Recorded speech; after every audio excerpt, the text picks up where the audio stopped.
Hey everyone, welcome. How's it?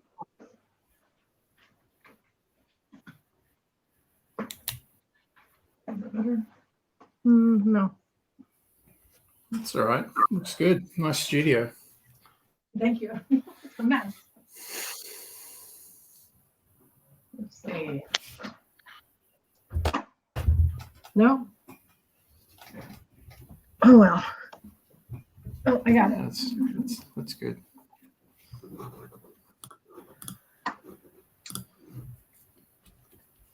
Here we go.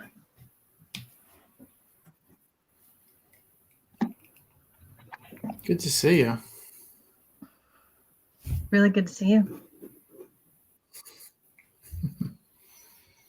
And Andrea's AWOL, but she'll catch up. All right. So, just before we get going, I can get my Bluetooth to her back. You good? All right. Just so I can get the so earphones to hook up, but that's okay. Okay, good. My internet is pretty lousy at best. So every now and then we might experience a dropout. That's a good time to take a quick break. If it happens, when it happens, it's going to happen over the next few hours. So yeah, we factor in the unexpected mishaps into this process. So thanks everyone for joining. Like, it's been a long time coming, this event, right? Yes. Yeah, I know. What a foundation we're building. It's taken a long, long time. So I guess, I mean, some of you know each other through the posts and stuff, but I guess we'll do a little intro, talk about who you are, where you're from, how you got here,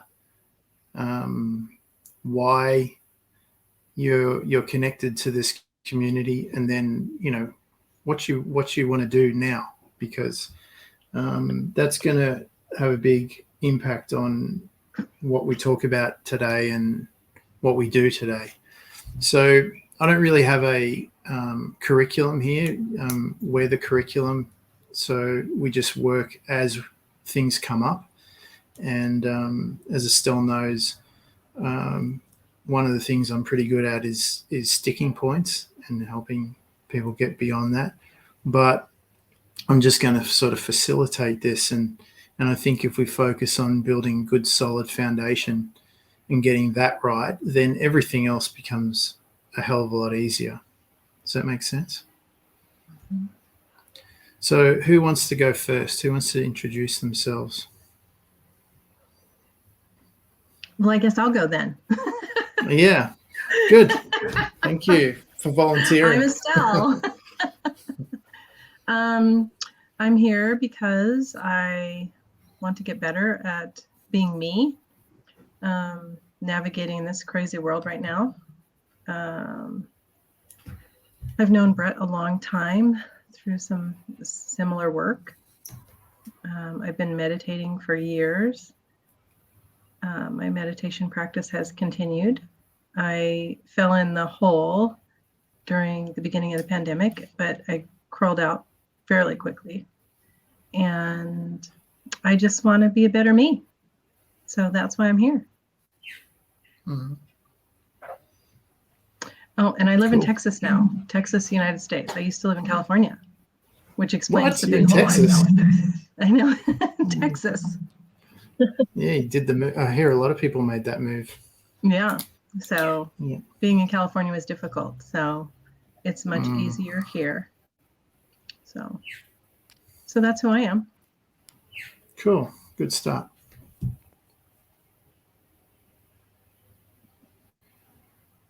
Okay, hello. Helena. Who wants to go next? Hello, everyone. Nice to see you. I'm Paulina from Mexico. Why I'm here? Well, it's been quite a journey since I joined the group.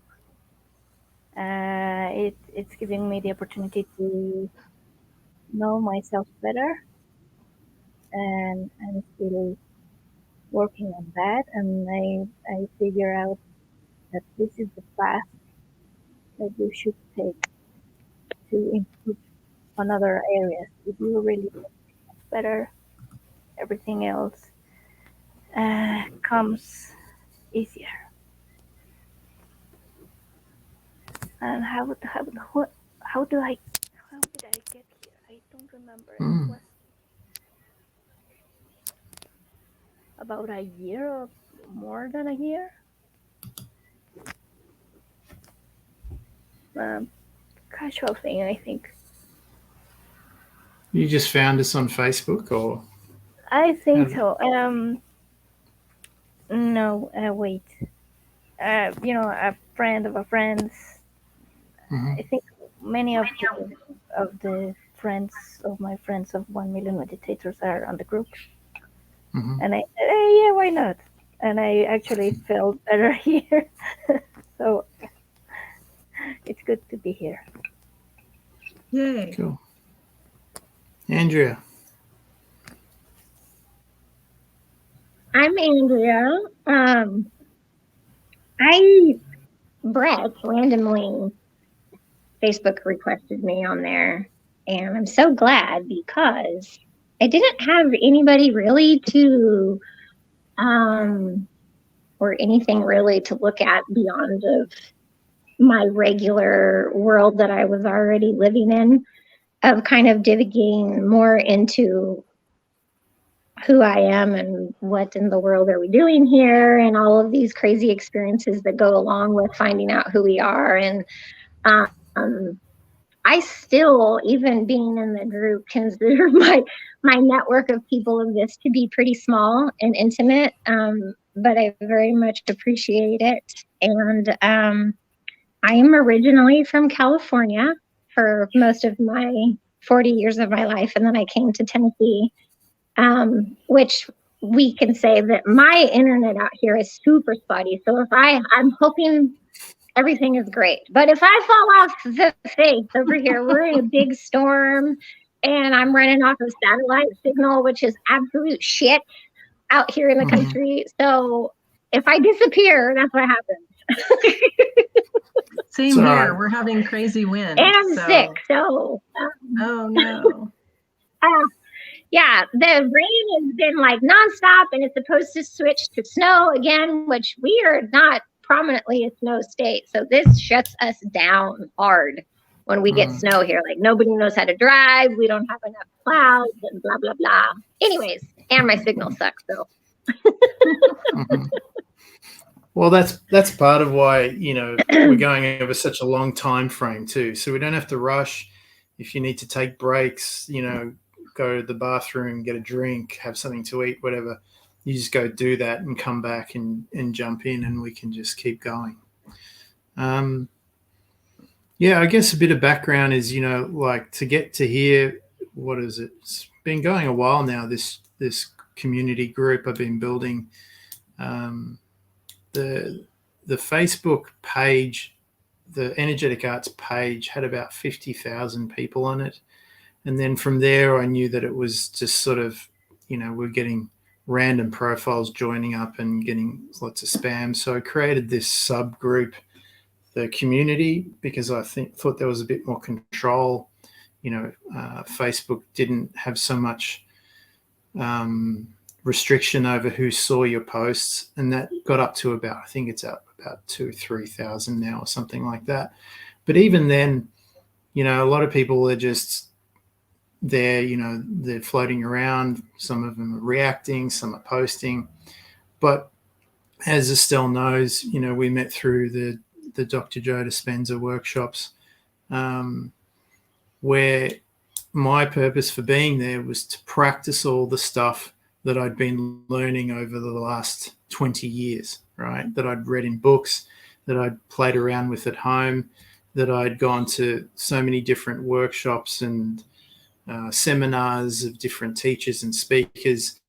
And what I found was a lot of people just want to sort of be part of communities to be seen to be part of communities. They don't actually want to do what's involved in the work of that community. Not everyone. There's a lot of good practitioners out there, but I found a lot of people are just turning up for the social aspect, and so they can say to other people outside that community that they belong to this community. And so that's fine, but for me, it's more about like, if we're learning about spirituality and manifesting and creating our life and recreating who we are and discovering more about who we are, then we need to sort of actually practice and live this. We can't just, it's not enough just to react on Facebook and share posts.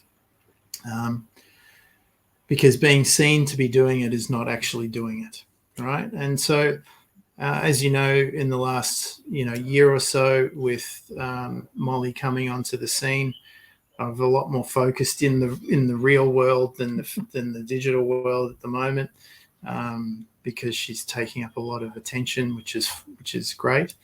But I almost got to the point where, Estelle, you would have remembered my ideas about doing workshops and things like that, and really going onto the world circuit and really making a go of that. And recently, to be honest, I've sort of been like, what for? Me personally, I don't feel like, for me, I need to do it. It's sort of something that's, I don't know, it was a great idea at the time, but now my focus has shifted, and it's becoming less and less important for me to get an audience to pay attention to me. So now, like, I sort of committed to this with Andy, and I'm happy to keep doing this on a small, like, intimate level with people that really want to do the work and actually make changes in their life. But I don't want to do this for the sake of doing it and being a personality or a quasi celebrity. So here we are, foundation. This is kind of, if it goes well, we can do more. And if there's no value in this for you guys, then that's fine. We don't have to do it, and we can do other things.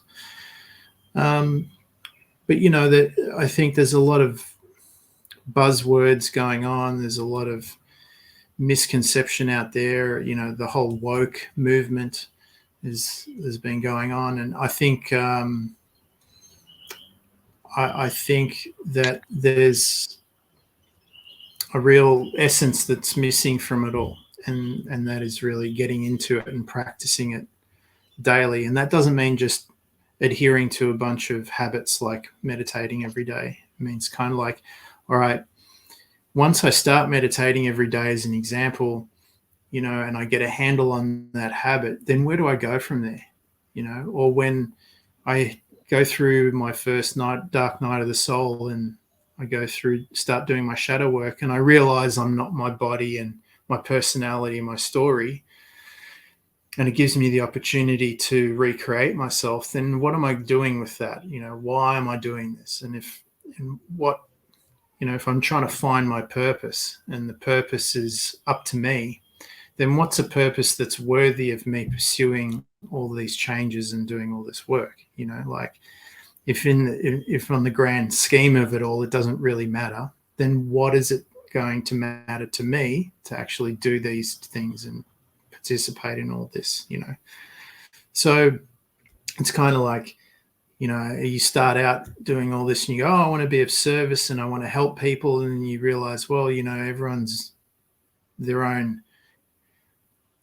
in control of their own life. And if they're going to change, they're going to. And if they're not, they won't. It doesn't matter what you do, sort of thing.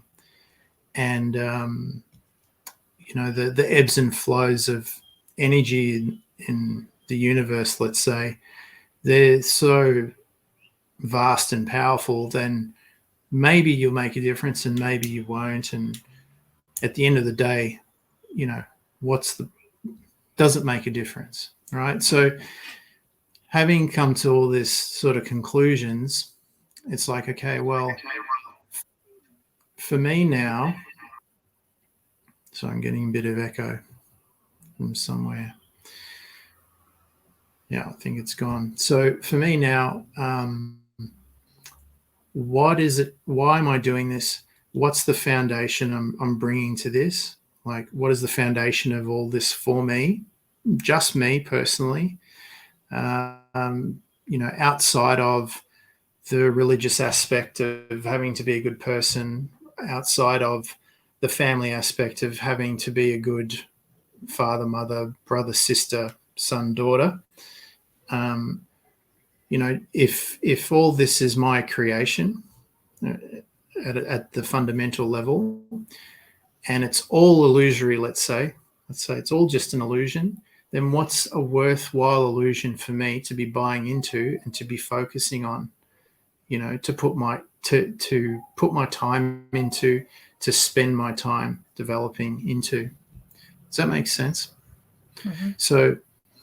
So it's like, okay, one of the foundation things that really helped me is to realize that the personality, the mindset that we're in right now today in this moment is transitory, and it's probably not going to be the whole. Well, there's probably going to be elements of that in there, but it's not going to be the whole thing that you take with you into the future to be, do, and have whoever it is you're trying to discover, reduce down and consolidate into, or to expand into, or to develop and change completely into. Okay. The other thing that I found really useful in the foundation is to take a longer time frame in the approach for all this to happen, and to take it right out to, a lifetime time frame, or perhaps even when we get into, fifth dimensional timeline ideas. And I think there was a video I put up recently on quantum immortality, which is an interesting concept where you can basically move from timeline to timeline indefinitely. And when you're out of time, then the body doesn't age the same. Okay, so if you're able to have a timeline where you're immortal, for example, what would you want to do with all that time? Because I think one of the biggest problems that I see a lot on the internet, especially now that I'm getting back into health and getting into shape again, is that everything's all about, let's do this in the next 6 weeks. Let's do this in the next month. Let's do this in the next year. Let's do this, now, yesterday.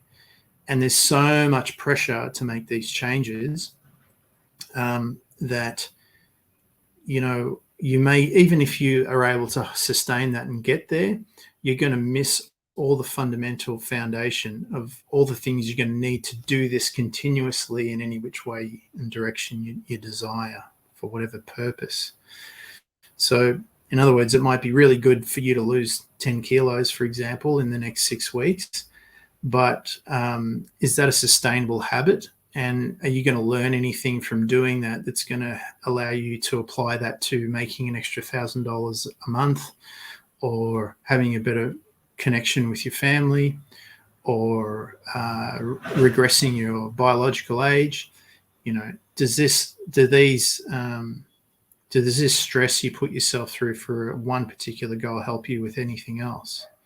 And so what I want to get to with the foundation here is that when you're focusing on making these changes, yes, you have your goal out there in front of you, for example, but that's not necessarily your driver, and it's not necessarily your motivation. It's a target, it's a goal, but what you're really looking to do is acquire a skill set and cultivate a certain level of, let's say, strength, focus, attention, endurance, resilience, for example, all these virtues. So I know that was a lot in the first few minutes.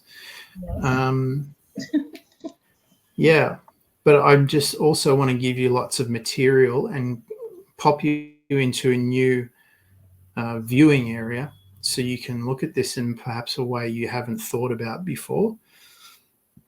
And if I'm doing my job right, you should sort of feel a bit displaced at the moment, like, oh shit, I'm not even sure what to say now, which is great. It means you're sort of out in the unknown, which is where all the change takes place, right? I think you So, lost me at eternal timelines. It's like, what? Eternal. Oh, okay. All right. Should we talk about Yes, that a little please.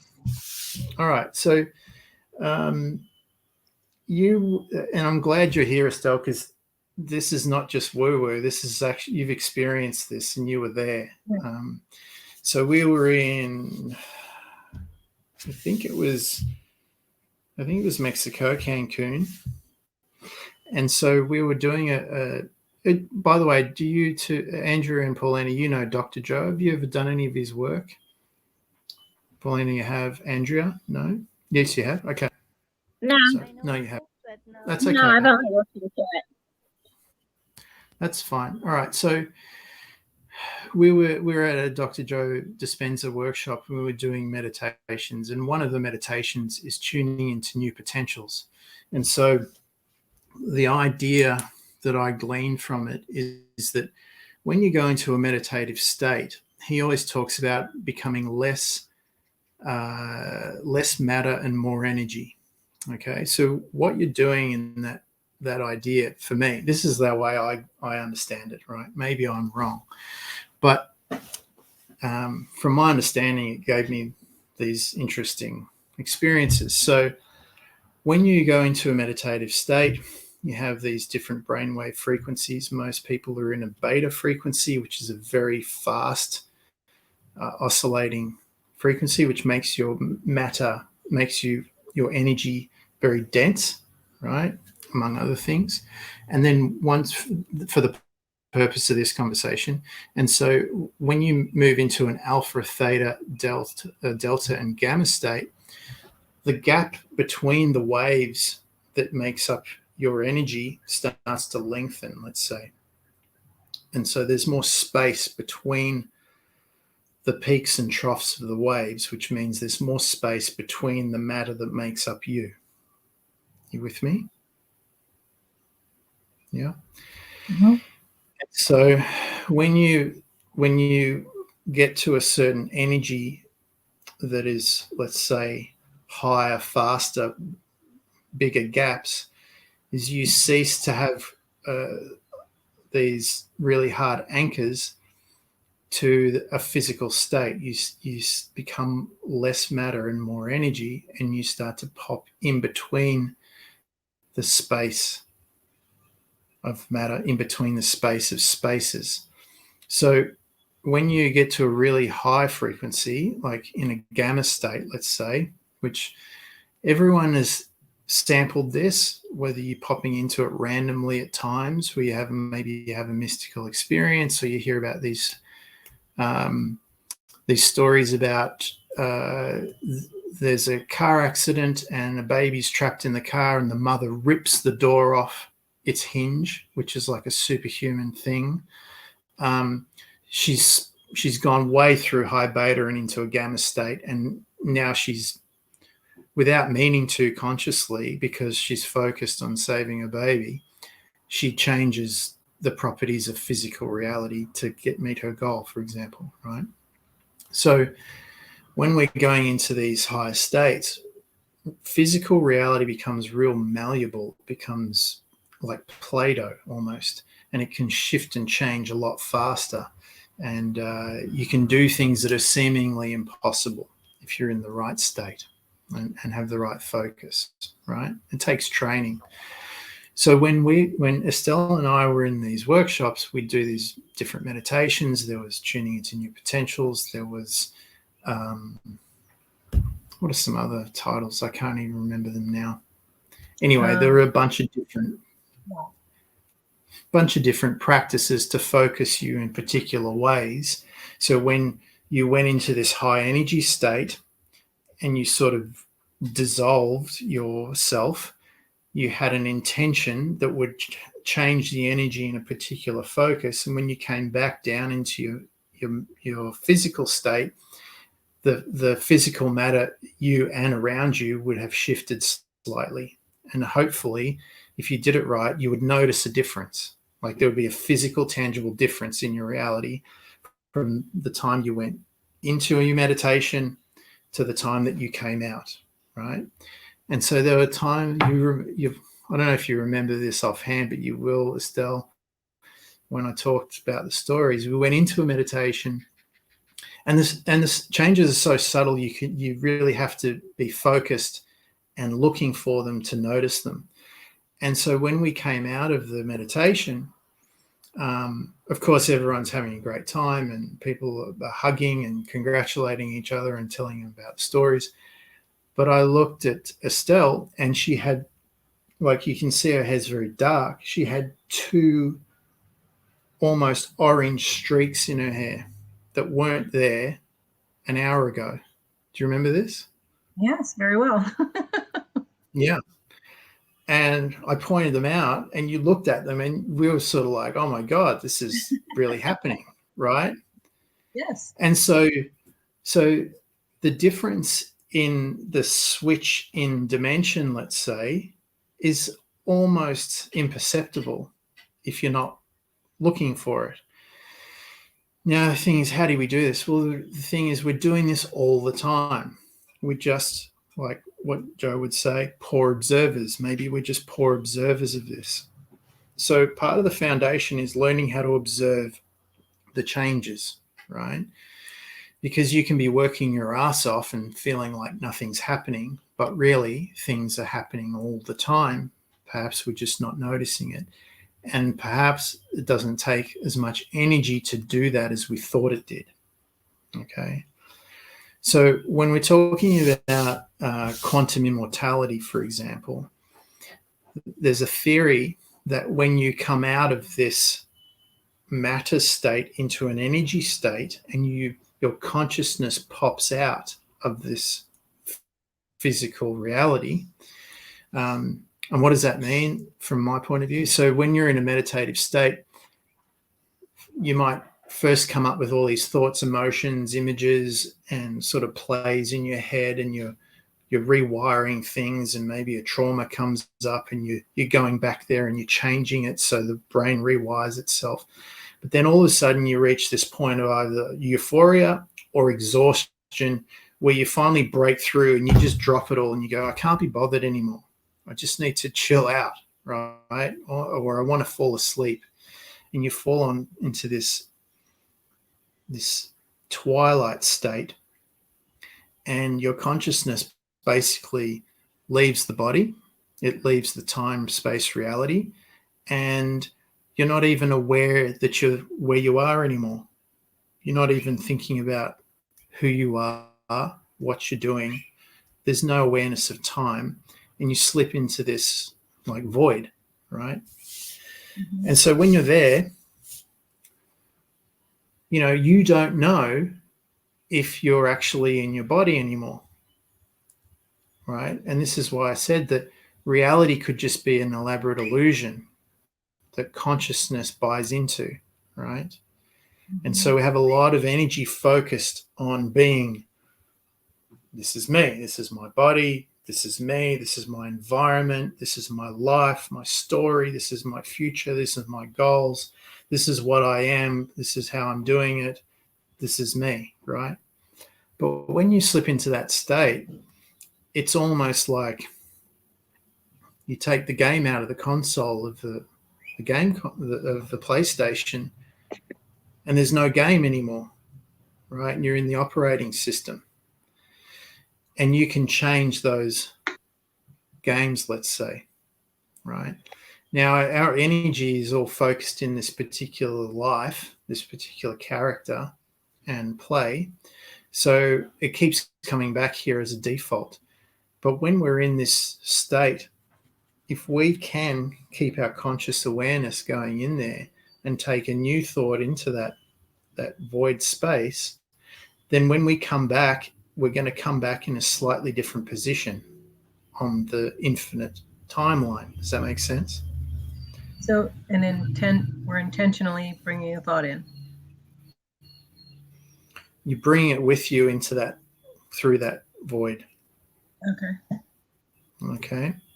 Mhm. So when you successfully do that, when you come back into your body, you're coming back into a different version of you in a different timeline that looks exactly the same, except maybe your hair is streaked. You have 2 streaks in your hair that you didn't before. Or maybe, and I've used this example before, maybe I'm actually in the next timeline, my t-shirt's different color, but we're having the exact same event. Or I'm sitting over here, okay, but it's all the same. So the changes are very, very tiny, and you go, okay, well, what's the big deal? Well, in that timeline, over time, just like a ship, if you go off 1 degree, then in 2 days you end up in Fiji instead of, China, let's say, for example. So that's how, it's manifesting isn't necessarily about creating things. It's about positioning to run into events in your timeline. Making sense? So when we talk about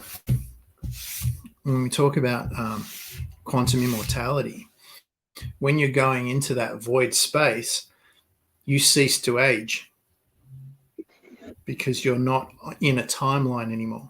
Time stops moving. You with me? Mm-hmm.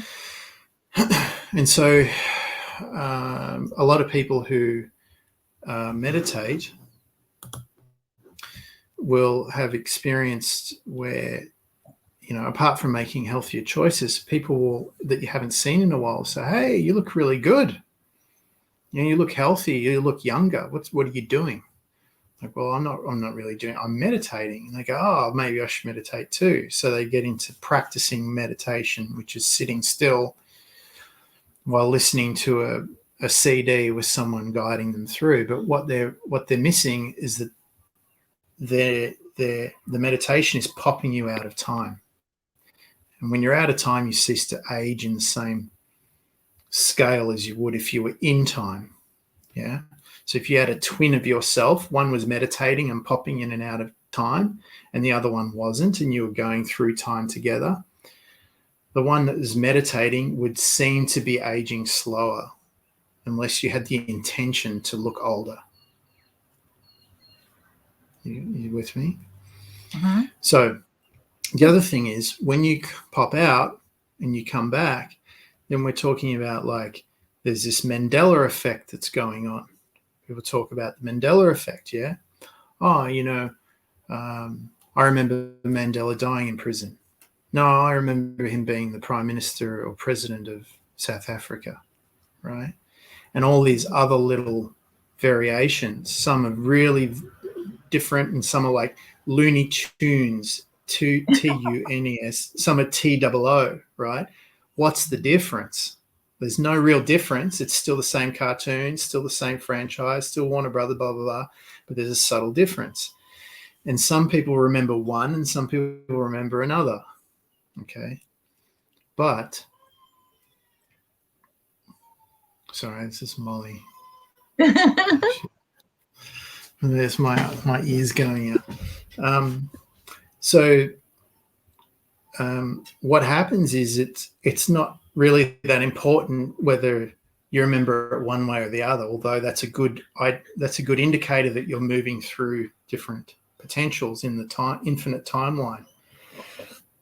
Okay, so it's like timelines are like this. They branch off and branch off and branch off and branch off and branch off and branch off until they become sort of this infinite web.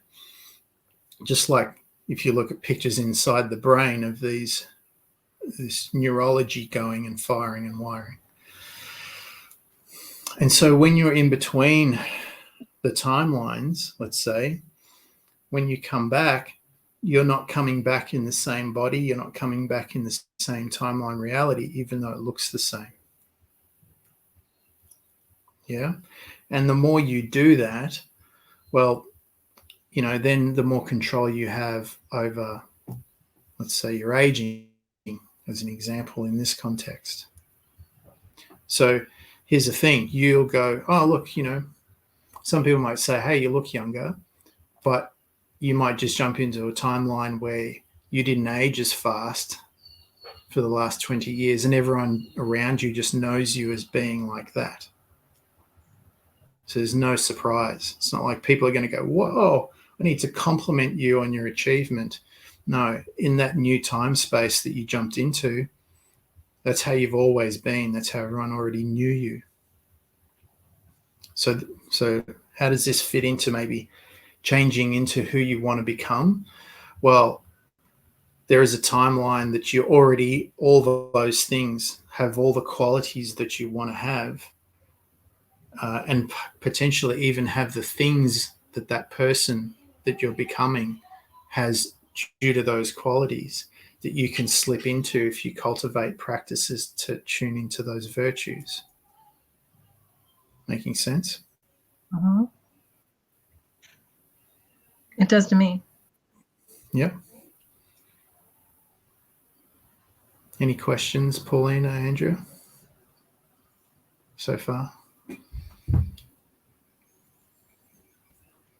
No, but I happen to understand more the Mandela Effect lately. So yeah, I've been living it quite often lately. Mm-hmm. Yeah, and I can see on the post that you two have done, Paulina and Andrew, that you're going through these changes a lot, right? You're doing it already. Is this making more sense of like what's happening, or did you already like, oh yeah, I already knew this? For me, Did it's not more already like know. feeling different. It's feeling different. Can you speak up a little, Paulina? For me, it's like feeling different. Mm-hmm. Like something. It's different. I don't know how to explain it. Yeah, hard to put It's your the finger same, on. but it's different. Mm-hmm. Yeah. Yeah, I don't know how to explain it. It's more like a feeling. Yeah. Yeah. And Andrea, you're experiencing something similar? Oh yes. Yes, more of a feeling thing. That's maybe so different that I would assume that it's uncomfortable. Mm-hmm. Are you uncomfortable, Paulina? Yeah. Yeah. Anyone else have those feelings of discomfort when they're shifting? I know I do. Yeah, I do. Yeah. Sometimes they're good feelings too, though. Sometimes Mm-hmm. it's like, oh, I did it. And other times it's like, I missed my mark. Yeah. Yeah. Yeah. Have you ever had a feeling where you jump into a timeline you thought you wanted, that you get there and you're not ready for it, and it's like it's a bit too much? Mm-hmm. In a good way? Mm-hmm. And so you need to find ways to back it off? Mm-hmm. Yeah. Yeah. So that's the other side not many people talk about. So people talk about, oh, how terrible it is when you miss your mark, or when you're going through the dark night, or whatever. It's like, well, what happens when everything starts showing up like better than what you had planned, but you aren't ready to step into it and accept it, and you start freaking yourself out, Mm-hmm. That one I find more difficult to deal with, because like it's right there, it's on the tip of my tongue, but I can't eat it. Mm-hmm. Right? It's like having the golden handcuffs. You get ushered into Fort Knox. Here's the key, but you can't take anything out. You just got to admire it all until you're ready. It's like, oh damn, now I got to go back and reorganize myself on the inside to be able to accept all this around me, let it in. Because right there, showing up, it's like, there's my dream car, but someone else is driving it and parking it right outside my house.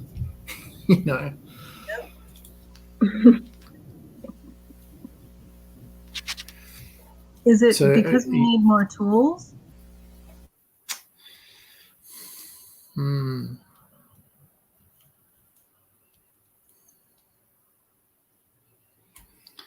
don't know. I think you can perhaps.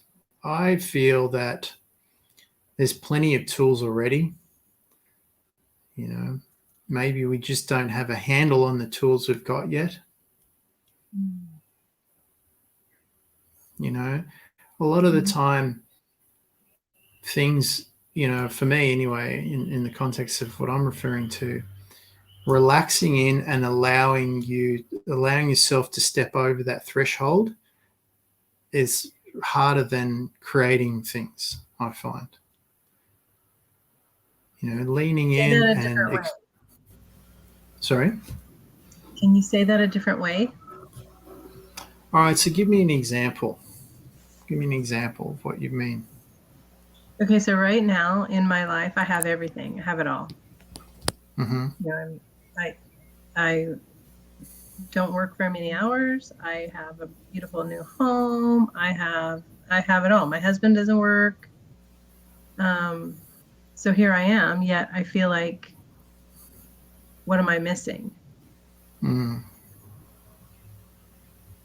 Because I manifested all of this. Yeah. Right? Yet I still feel like there's something missing. Mm-hmm. I've stepped in it. I'm here. And it's all awesome. But there's that feeling. So do I just... Are you saying that I need to just allow it to be? What's the feeling? It's like I'm missing something or I've forgotten something. How do you know you've forgotten something if you've forgotten it? I don't know. It's that feeling of something is, I don't know. The feeling is, okay, now what?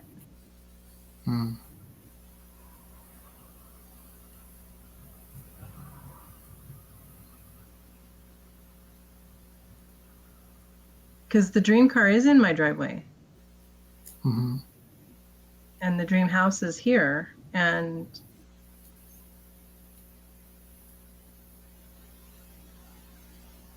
it's just that weird feeling. Yeah. Relatable? Yes. Yeah. Just relate? One thing I notice when we talk about things like this in a group, one person talks about it, but we're all going through this in our own version, right? Yeah. And so some things are really easy to manifest, other things not so much. Mm-hmm. Why?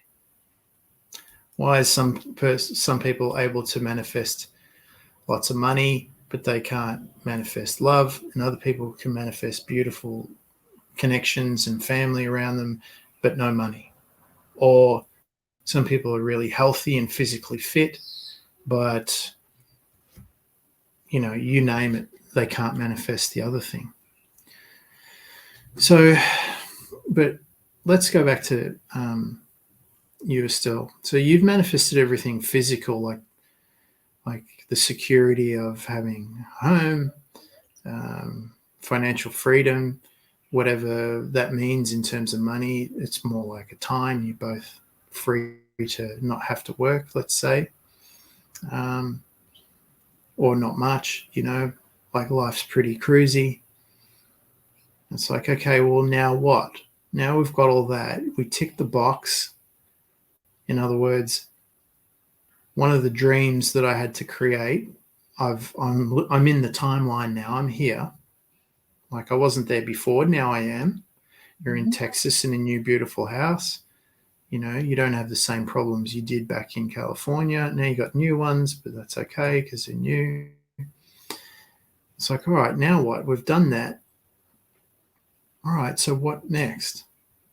It's like, okay, physical is good. I've got a house now. I've got a home. What else is there? Because that was probably your biggest focus, right? If I have this, then I'll be happy, let's say. Yeah. And then you go, all right, well, I've got this now and something's missing. Like I'm not happy. I'm not happy. Right. So for me, I experienced this when through my 20s, I was training and I was doing sports, and I represented Australia in inline hockey, and I got my black belt in Taekwondo. And I was like, the whole time getting there, and I'm pushing myself and straining and going through all that heartache and hurt, going through hell basically to get there. Finally, I get there. And it's like, I don't feel any different. I've got it, but I don't feel any different. I know things are different because, you know, it's different, but I don't feel, the emotions aren't different. Is that on target? Yes. All right. So here's the thing, like in these infinite timelines, there's infinite timelines where you have beautiful houses, right? Well, lots of different houses. You get to a point where you can manifest a house, no problem. You know, with all the house shortages of COVID, if you need to move desperately, and within a week or a couple of weeks, you could have another house to move into, and it'd be nice and be comfortable. You'd have the same kind of feeling of safety and all that, right? A homeliness. So you've nailed that sort of ability. It's like, oh, well, what's next? And then you realize, like, okay, so what I'm trying to tune into here is not a place. It's not a thing. It's not a person. It's not even an identity. It's a state of being.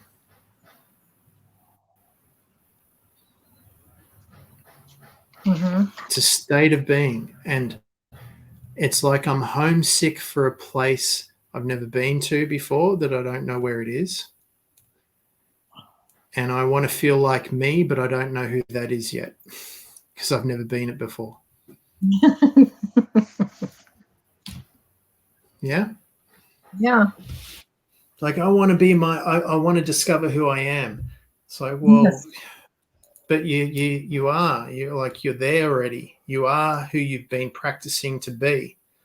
Now you want to be something else because you're already that.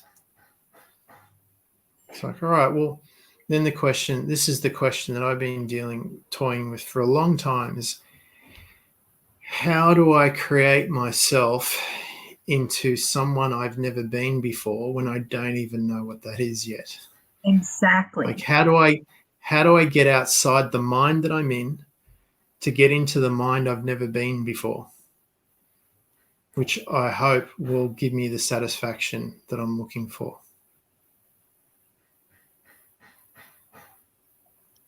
Yeah, but so that's a lot of unknown.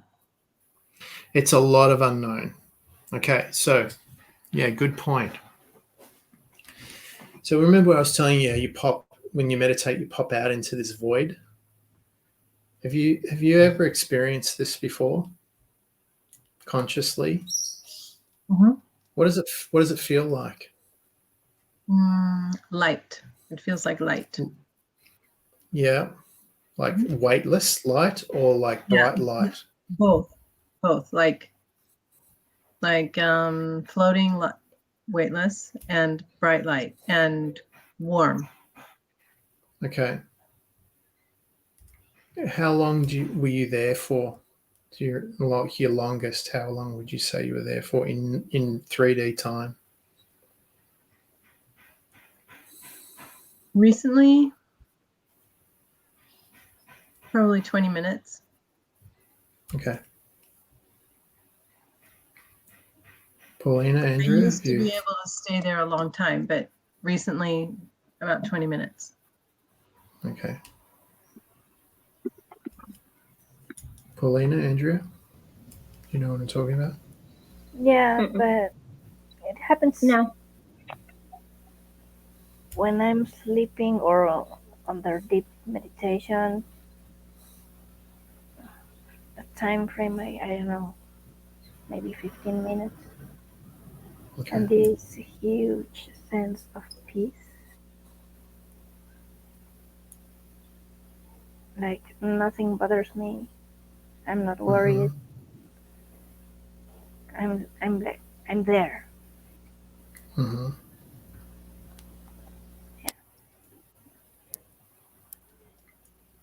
And Andrea, you said you haven't felt this?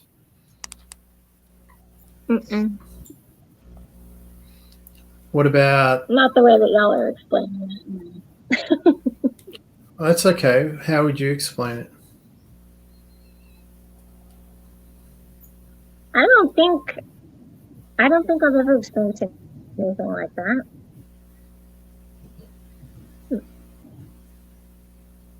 What What it about... sounds like to me is being separated from your body is what it sounds like you're saying. Mm-hmm. And in that instance, yes, in a conscious state, but it's never any of the things that y'all are describing. It's just something that feels like you're separate. Mm-hmm.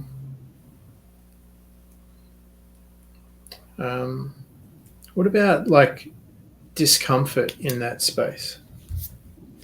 What about like massive discomfort or irritation, frustration? Frustration. Yeah.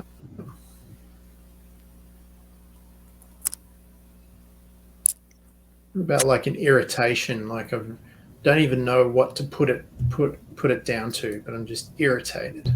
Like everything's getting under my skin. Like an impatience. Impatience.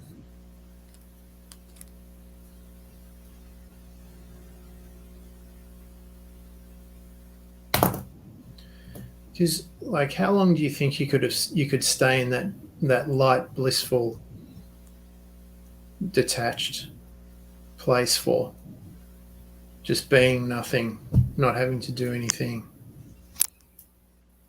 Just in all space, doesn't matter where you are, there's nothing there to reference yourself against. So whether you're here or there in space, it doesn't matter. You're still in the center because there's no reference. You could be in the future, you could be in the past. It doesn't matter because there's infinite time in the future from that point and infinite time in the past from that point.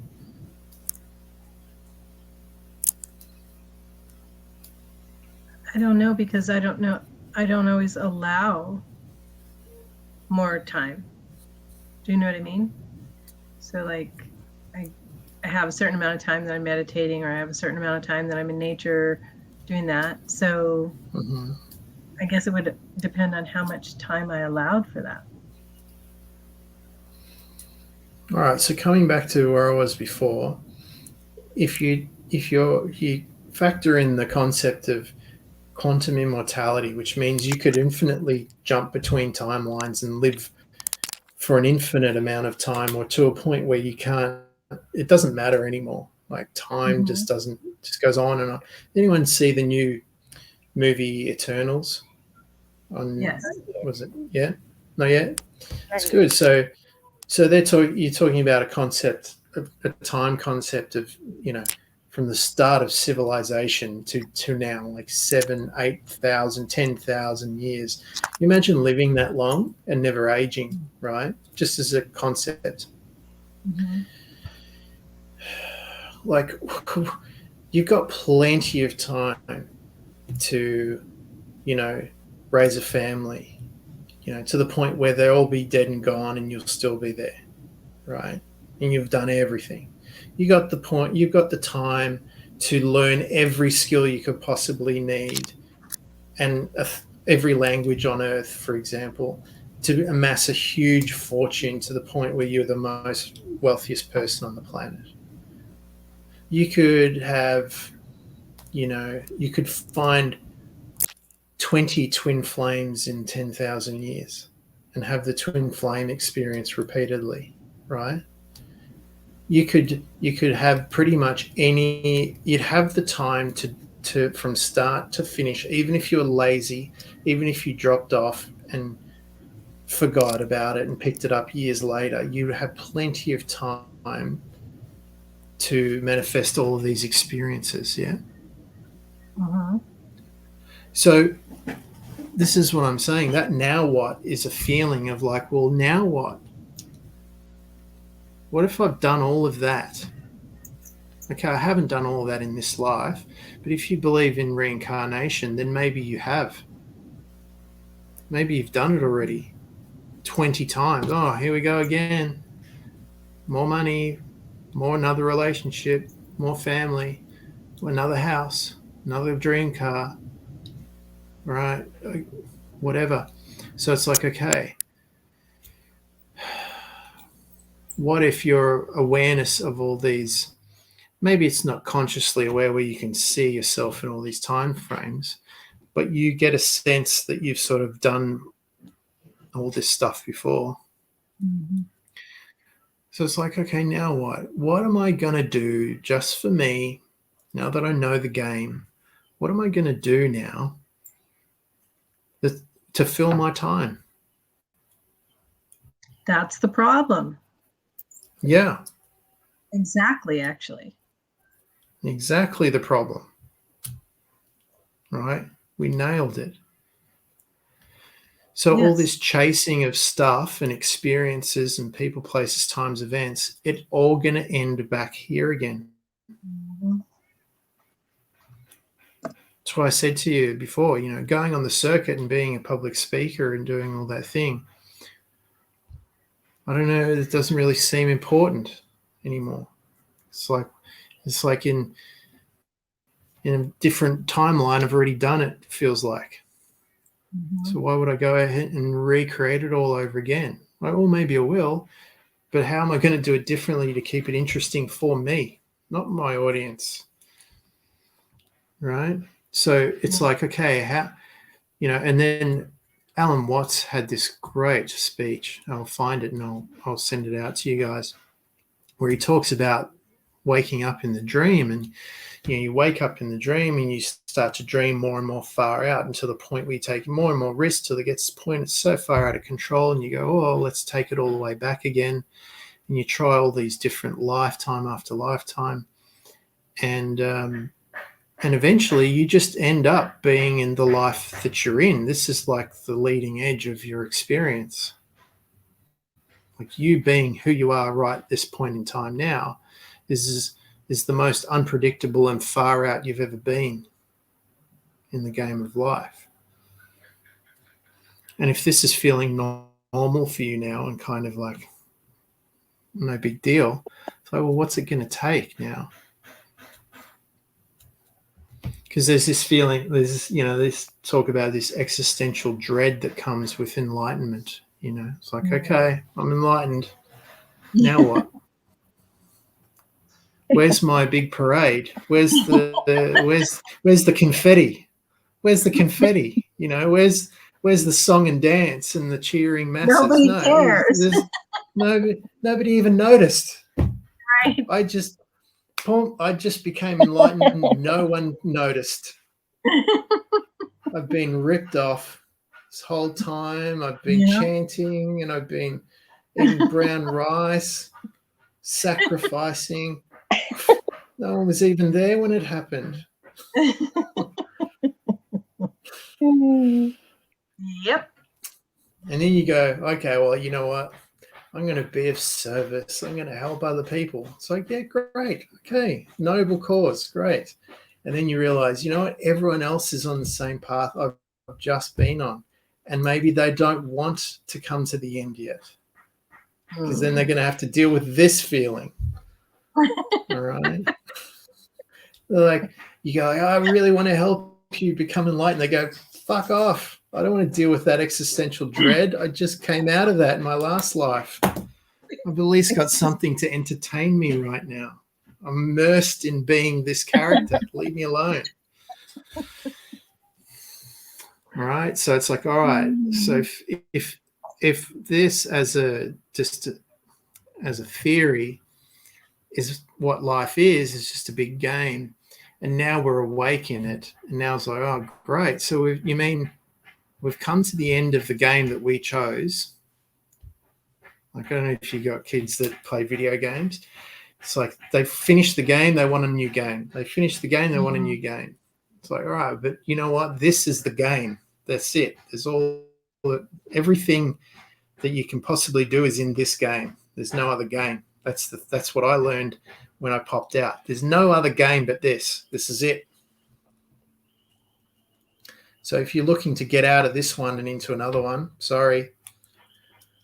All it means now is there's probably nothing left to do except explore all the little nooks and crannies, go back over all the levels that you've already done and get all those tokens you missed, and fill out your ability tree, and then just play and make up your own tasks and goals within there. You know, one thing I remember when I was growing up, and I don't know if you've had the experience, you know, being a boy, it was different to being a girl, obviously, but there was this one kid that had every game console and computer and every game and every toy, and he's kind of a bit weird, had everything, but no one wanted to go play with him. And when you get there, you'd be trying to play the game under the game's rules. And then when it was his turn, he'd just, like if it was a car game, he'd do the course backwards. He'd be crashing into things. He'd just be breaking all the rules to the point where it was like, well, this is kind of pointless. You know, what's the point?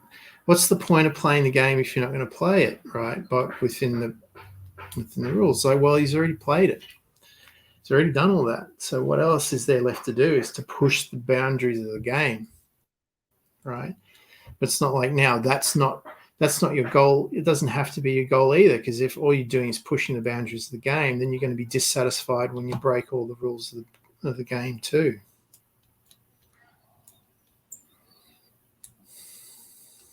So then what's the goal? What's the goal? Yeah, it's the $1 million question, isn't it? Mm-hmm. The goal is what you decide it to be. I know it sounds cliche, but it's like, what's going to get you interested in keeping on playing the game for the sake of playing? Because that's all there really is, is to play it for the sake of playing. Right. So coming back to what I said when Estelle and I were doing the workshops, a lot of people were there for all these different reasons. They were there to be seen as being spiritual. They wanted to get their photo taken with Dr. Joe so they could post on Instagram. They wanted to be the spiritual person in their group and have one-upmanship on everybody on the dinner table. So I do the meditations and you don't, right? You'd be surprised. You would have had this too, still. People come up to me after doing all these workshops over the year. They go, so you doing your meditations every morning? Please. Are you? Right? And does it really matter? Right? If I'm getting results doing it 1 day a week or 2 days a week or none, and you're doing it 7 days a week and you're not, does it matter? So there are all these reasons of why people would want to play this game, right? It's just a game. You go there, you play the meditation game and the student lecture game. And so I wanted to go there so I could practice my skills. So I wanted to be in a room with other people that were doing it so I could practice, not being, in a room by myself. I could have some references. Right. And one of the things that I've found personally is, just on a side note, is that doing it on your own and not having any limitations of people's expectations or how things should be done, I found that when I got into those rooms, I was a lot further ahead in all these games that people were playing than the people that were playing them, because I wasn't playing by the same restrictions that they were. So sometimes the goal that you have of what you're trying to get to is the limiter. So when we talk about foundation, it's not about necessarily building it. What do you do with when you're going to build a huge, like, epicenter or something? What do they do? They come in and they clear away the land. They clear it away back. They scratch it all back. So what we're doing is we're scratching back all these expectations, all these frames of mind, all these ideas of how it should and shouldn't be done, how long it should take, what you should want, what you should be going for, you know, good and bad. All those things are kind of limiters. So when you go back to the void, you pop out, you go back to the void, there's no body, there's no time, there's no space, you're not an identity, there's nothing. You could be there for 20 minutes, you could be there for 15 minutes. You don't know. There's no reference. You could have been there 1,000 years and not noticed. Right? And that's a hard concept, and maybe you were there longer than you expected because, like in my case, I come back agitated.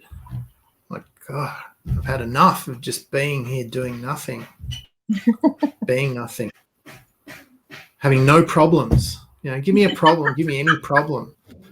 You know, I remember a guy. Some of the kids that we look after in our work.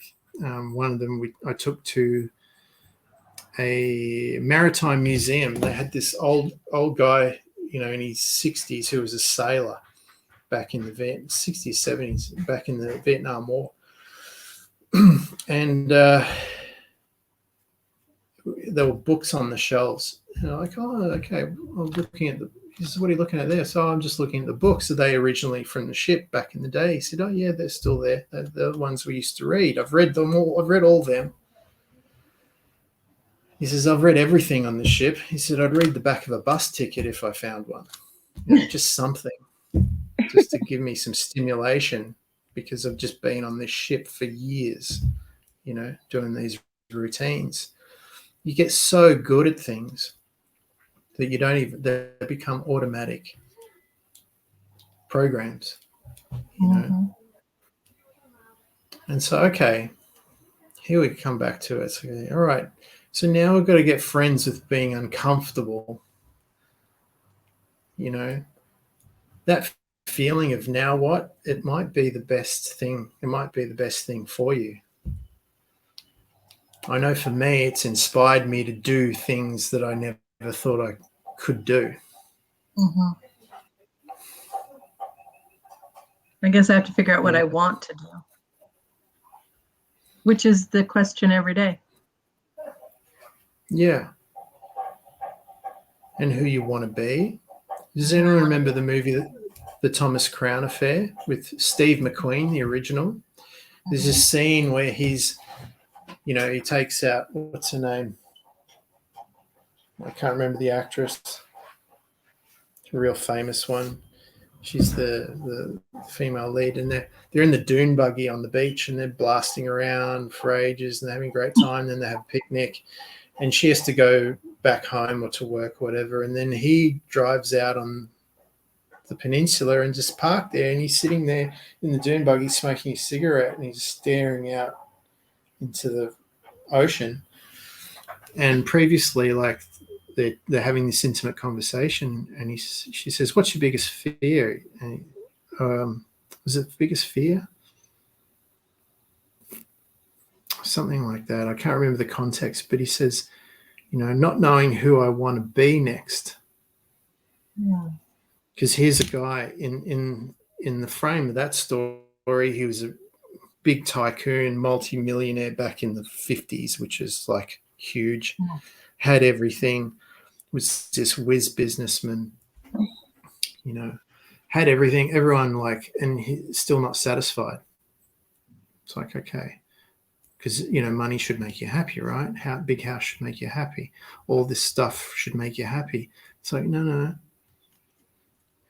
What I think, and maybe I'm wrong, but what I think makes us most happy is when we're immersed in the present moment, doing things for the sake of them. And we want to do it. We're excited about it because it's going towards the next thing we're hunting down.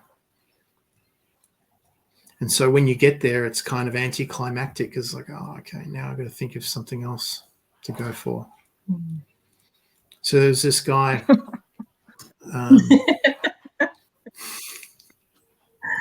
Oh.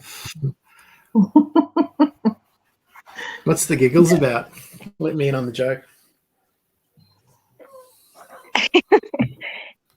What you're saying was funny. Okay, so I'll I don't continue. have shit in this physical reality, right? I'm just trying to get this emotional side of my life situated, but it feels like that. Once I feel like I have something, you know, where it's under control, and then I'm like, wow, this is kind of boring. Boom.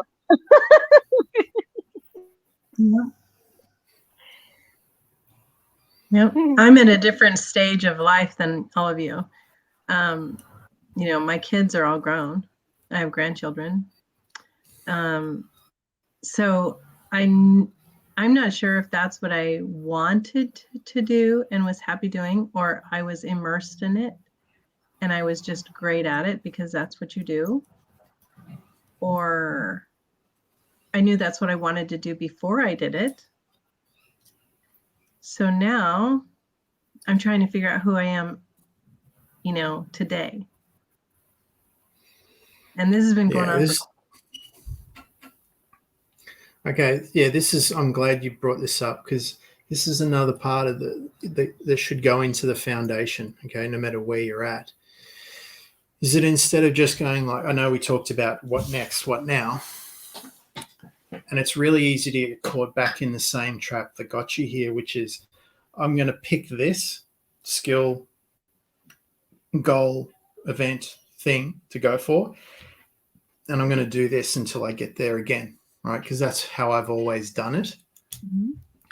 It's like, okay, no. Let's go this way instead. Let's think of all the things we would want to do. Because remember, we're talking from a model, a foundation of quantum immortality, right? Infinite time, infinite possibility. So if you got a notepad, you might want to write down, if I could do it all, and somehow it could all mesh together and bind and blend together and braid together, what would that look like, feel like, sound like?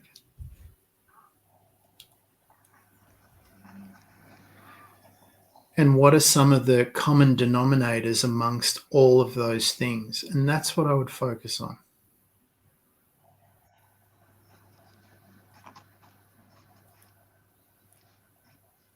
Well, I'm the common denominator.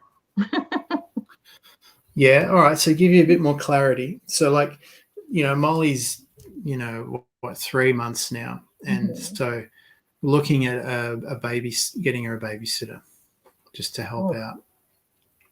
And one of the girls that came back was a qualified gymnastics teacher. I'm like, yes, good, because two things that I want as a father of her that I will make sure she does for her future is gymnastics and martial arts. She doesn't have to compete. She doesn't have to be a black belt. She doesn't have to be a gold medalist. I don't care. I just want her to have really good motor skills. And if you can do gymnastics and martial arts, you can pretty much do anything physically with your body, right? Once she's got a handle on that, doesn't even have to do it forever. Once she's got a handle on that, she can do surfing, she can do, you name it, it's all there, right?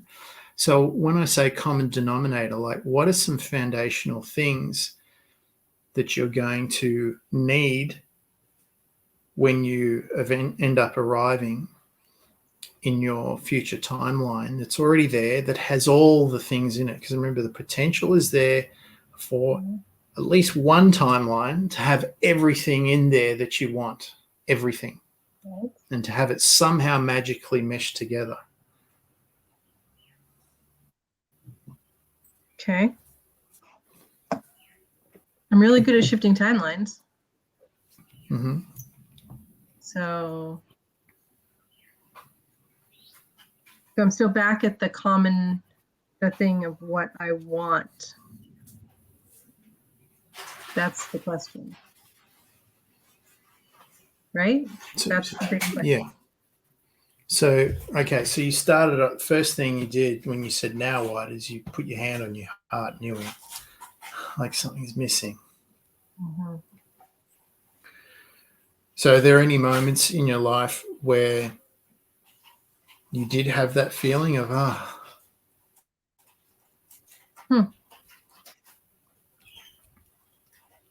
I'm sure. or has it just always been absent?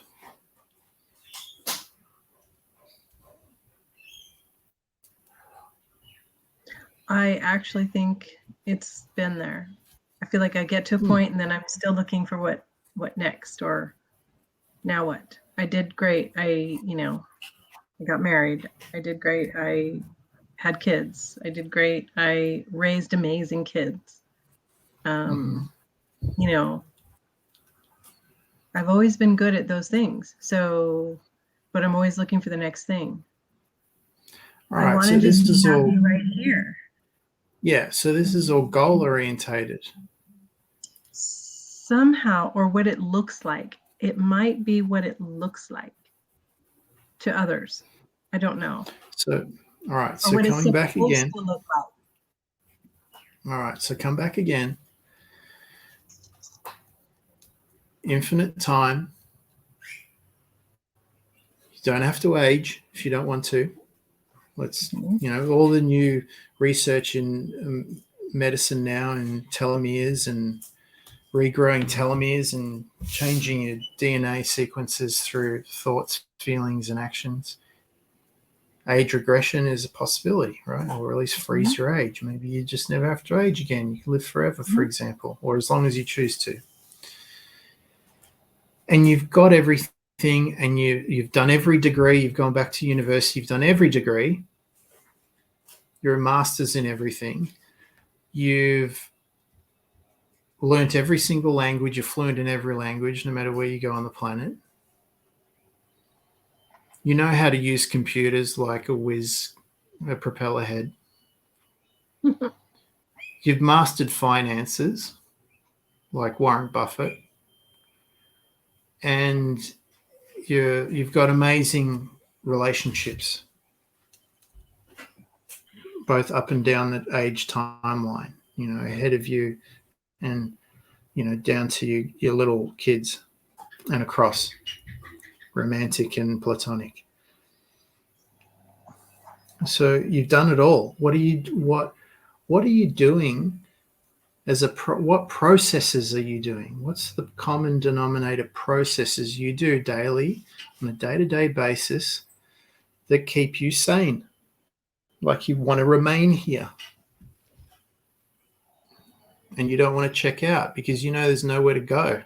You go back to the void and then they reincarnate you back into a new body and you're back here again. So there's no point leaving because you just lose your memories and you'll have to get them all back again in 30 or 40 or 50 years when you read enough books and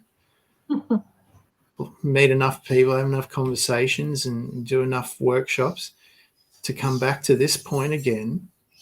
What are you going to do process-wise that allows you to immerse yourself in your life day by day, moment by moment? And one of the skills you're going to need to have is to be patient and kind with yourself when you fall out of that groove and you get agitated, frustrated, and impatient with yourself for not being in the moment. Well, you and I both know that's my biggest thing. Oh, isn't it for us all? I don't know. Is it for you guys too? Well, I think the whole self-help movement is all about trying to get you back into the groove, right? This is what you do when you're not in the present. This is what you do when you're feeling down. This is what you do when you're feeling blah, blah, blah. It's probably now shadow work's coming in, which is great because it's like, well, when you're in it, this is how you cope with it. You know, maybe it's not about jumping back out of there. Maybe it's about getting comfortable in here as well. Bring the comfort into those uncomfortable moments, or being okay with those moments. Because that's probably where you're going to get the most learning from, the most development, the most gains. In where? Being still?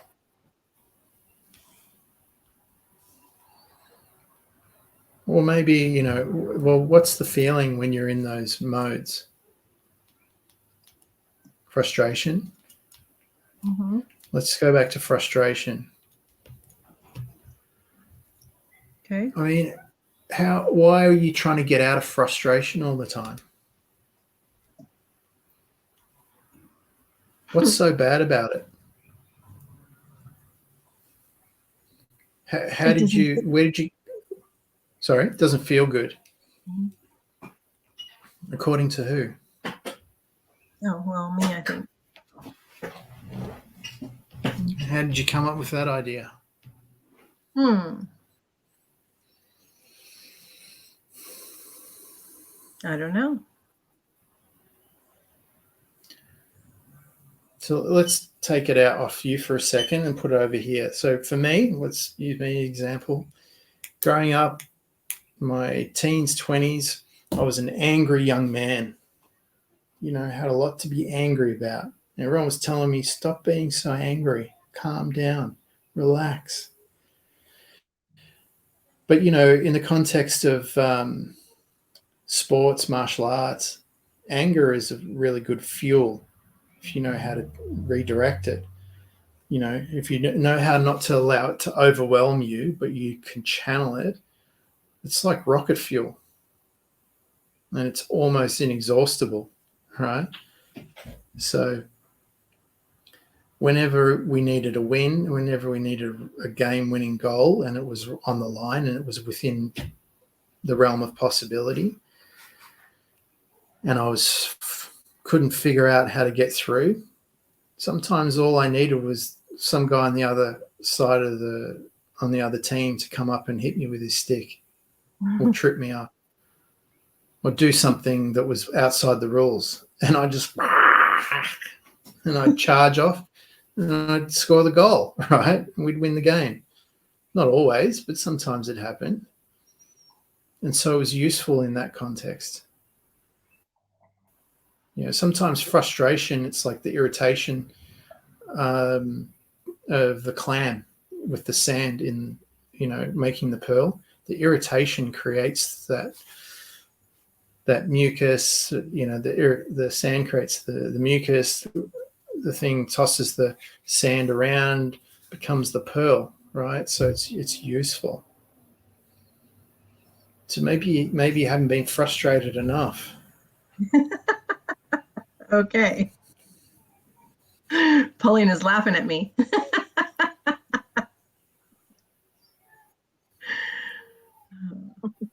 things are relatable, but also I would Speak up a little bit. I would mention that maybe you need to deal with these feelings, like really feel those, and also this needs to have control of things. Okay. That's a good one for all, I think. Like, yes, surrender to the outcome, but you don't want that. You need some certainty, but you can have it. You need to deal with things as they come. So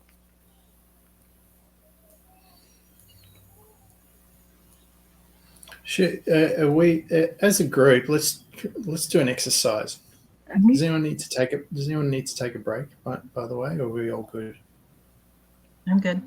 I'm good. Yeah. Fine. Good. All right. So let's do an exercise here. Let's sort of do a bit of a deep dive on this and pull it apart. So let's pick an emotion that we're all having problems with. Is it frustration, or is there a better one that we want to work on? One that's more pertinent to right now? Impatience. Impatience. That seems to go hand in hand almost.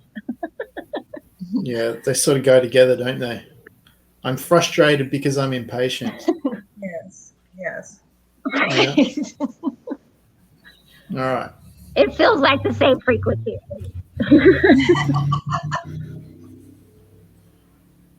Sorry, what? Can you say that again, Andrea? I think it feels like the same frequency. Same frequency. Yeah. It's hand in glove, isn't it? All right. Mm-hmm. Let's do impatience and frustration.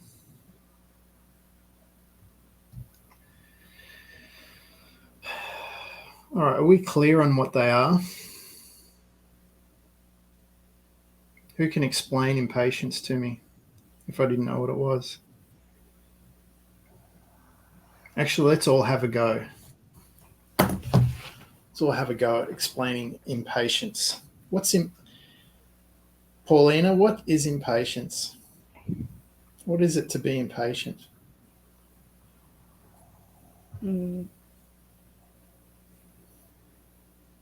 Wanting to have this outcome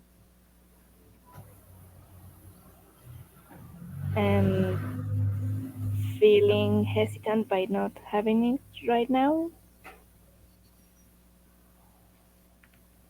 Okay. So does everyone agree with that? Mm-hmm. Or what can we add to that? I would say that it's me wanting something on my timeline Nice. and not coming on my timeline. Wanting something on your timeline. Yeah. And not having control of it. And feeling no control. Yeah. Or not even feeling, just having no control.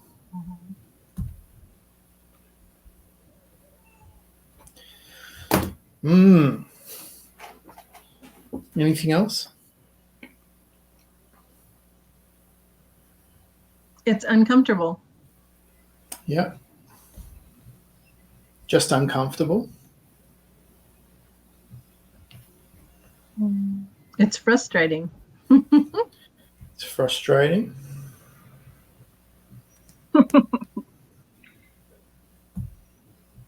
Is it just uncomfortable? Is it more than uncomfortable?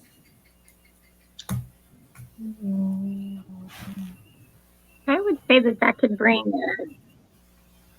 kind of an anxious state. Mm-hmm. Mm-hmm. Yeah. And if we progress that, where could it can also be frustrating. What else could it turn into? Anger. Anger, yeah. What else?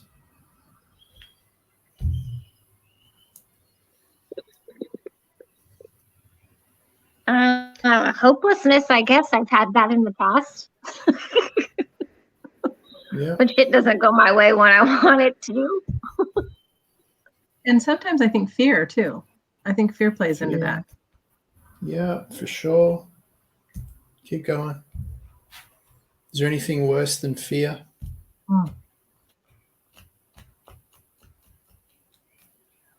Can you name it?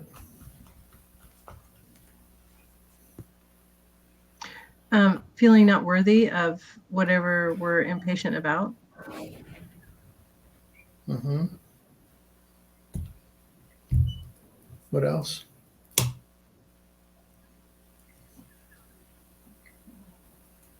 What if all those emotions went physical? What would it be called? Pain. Pain.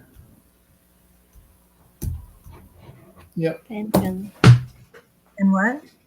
Tension. Tension. Overwhelm is another one. Mm-hmm. Okay, so that's why you don't want to. That's why you want things to happen on your timeline, so you can avoid all that. Yes. Yeah. Yes.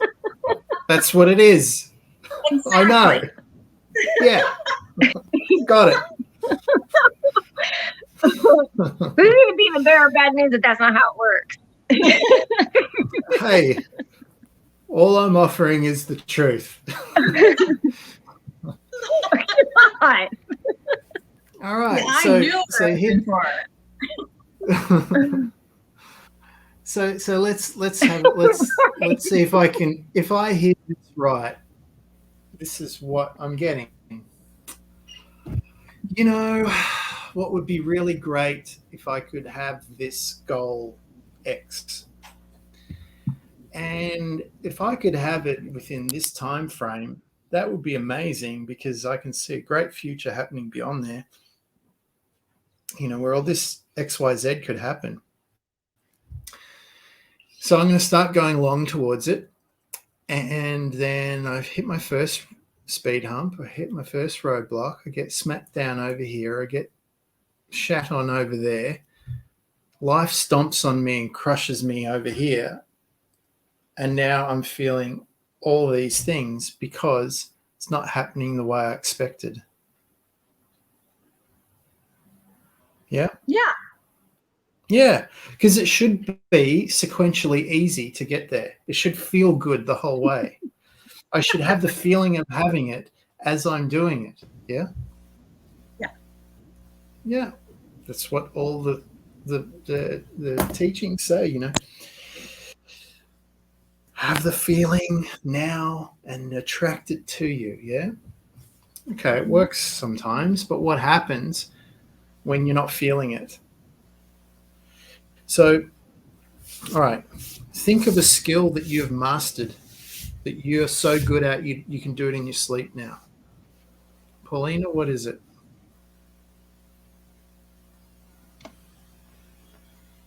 Oh, well, not there yet. All right, something you feel really comfortable with, that you can pretty much recreate repeatedly. Anything? Anything. Baking. Baking, perfect. What are you baking? What's your specialty? Cookies and cakes. Cookies. Beautiful. Ever burn yourself cooking? Oh yes, plenty of times. Yeah, it's part of it, right? Yeah. Ever made a batch that didn't taste so good? Pretty much, yes. Yeah. I got it. Yeah, you got it? I got it. All right. So why are you avoiding all the things that you need to get through to get to the best batch of cookies you've ever eaten in your life? I do not know. Because it doesn't feel good and I want it now. That's why. Are you saying I'm a spoiled brat? Stamp your feet. Yeah, Yeah, I get it. the little girl on Willy Wonka, but she just looks like. Yeah, maybe if I stamp my feet and I complain and I jump up and down, someone will just give it to me. And then I won't have to do it. I can just get the result without having to learn how to get there and do it on my own. But like any good parent, the universe is going to go, no. It's not how you get your cookies. You want your cookies, you do the work, you go through the feelings, you master the feelings, you master the skills, you immerse yourself in the process, and the cookies are waiting for you when you get there. Yeah? Yeah. So why do you want the shortcut now that you're an adult? Maybe because I feel like I already did it. I already put in my time. Yeah. Yeah. It'd be great to have. But here's the thing. If you had a magic baking tray that you just looked at it and the perfect cookies manifested in pixie dust, what would be the value of those cookies? I mean, we're seeing it with the US dollar now today. What's the value of that now that you can just print as much as you want? You just leave the machine running 24 hours a day. What's the value? There's no value in it. So what else are you looking for? You're looking for value. Yeah, you're looking for value of your time, your energy. You know, if I'm going to put my energy and time into this, I want to get value out of what I'm doing. I don't want to just be there pouring money in a hole. I want to get value for my effort. Yeah. So Maybe it's a belief system. yeah. So here's one belief that maybe we need to look at now that we're here is, do things need to be hard, stressful, tense, painful for you to get your value and enjoy them and for them to be worthy to you? Do you have to do it that way? No. No. Okay, so let's go back. You don't necessarily need to. Now we've given up the idea that we need to feel good and it needs to be blissful feelings along the way. Now we go, okay, well, maybe it's not. Maybe it's a whole spectrum of emotions there. Maybe sometimes it's painful. Maybe sometimes I'm not going to feel worthy. Maybe sometimes I'm going to feel tension, overwhelmed, anxious, hopeless, depressed. I'm going to feel fearful, uncomfortable. You know, maybe that's part of the process too. That's just the opposite end of the spectrum, but it doesn't have to be like that either. In a realm of infinite timelines and infinite possibilities where there are multiple variations of those things happening, sometimes it takes less time, sometimes a bit more time, sometimes the route's like this, sometimes the route's like that. Now, as a navigator through that infinite timeline reality, what's the emotion that is... All right, this is a trick question. What's the most familiar emotion that I'm in and the most used pathway to get to where I go? And what's the average timeline it takes for me to get there? So let me reframe that. If you look at where you are now, and I've been following each of you through the group just as you've been following me, I've seen you guys all change through the timelines, and I've seen you all manifest things that in the beginning, these things are normal to you now, but when we first started interacting, they were impossible in your mind. Now they're just normal. Mm-hmm. Now you're sitting in the house and going, oh yeah, but that's just how it is. Whereas a few years ago, I was like, oh my God, I don't know if I'm even going to find a new home. I'm going to be destitute. I'm going to be living under a bridge or in my car, right? For example. Or I don't know if I can do this action. I don't know if I can step out of my comfort zone. You know, it seems impossible based on who I am. And all of a sudden, somehow you manage to get through it over time. You figured it out, and now it's just who you are, and you don't even notice. It just seems so normal to you. So what's the emotion that you normally take on your pathway from getting from one mode of yourself to another?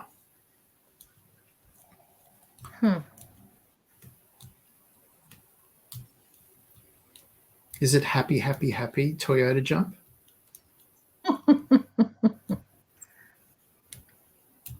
Well, when you put it like I don't that, think so. No, I would assume most of the time it's probably boredom.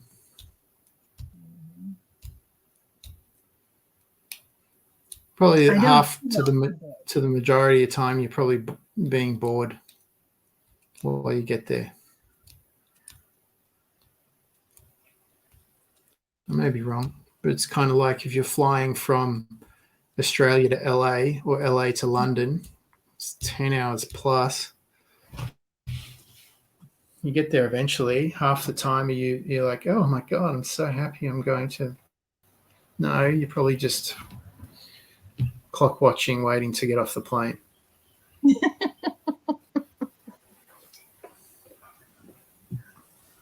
Yeah? Yeah. Agree or disagree? I agree. And while I was listening to you,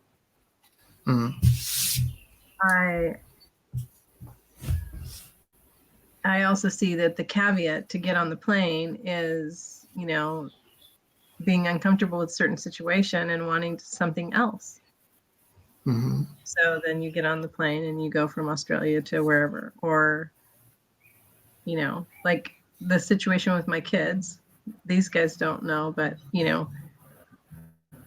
separating myself, becoming Estelle and not just mom or Grammy Mm-hmm. it hurt so bad. That was the emotion that propelled me forward, right? Now it's all good. But I had to feel that to move forward, to get on the plane or whatever, right? Mm-hmm. And so I see the process, and now I'm bored. Right? What next? So have we all seen the emotional spiral? Mm-hmm. The diagram? Yeah. If you haven't, it's okay. So the premise basically is down here is fear on the bottom. Up in the middle is like boredom, and at the top is joy, bliss, right? And there's all the range in between. So if you're not hurting anymore, Estelle, from that, and now you're bored, you've moved up the scale, right? So now what? Now contentment is next, optimism, flutter of excitement at the possibility of something new happening now that you're Estelle, not just Grammy and Marmy, right? And you can keep increasing that. What Sorry, about Paulina? curiosity? Curiosity, yeah. I like that. Yeah. It's a better one. I like that a lot, actually. Paulina, are you able to bring up the picture of the emotional spiral? I can look for it. Yeah, and just put it in the comments while Didn't we're. you post it? Ages ago, a long time ago. Just useful to see it as we're I've speaking. never seen it. Yeah, it's just a good model to remember. It just shows you where you're at in gives you a bit of a measuring stick. So if you're like, oh, I'm bored, I'm frustrated, you go, okay, well, that's good because last week I was enraged with how frustrating. I was enraged and wanting to kill people. I think I was there today.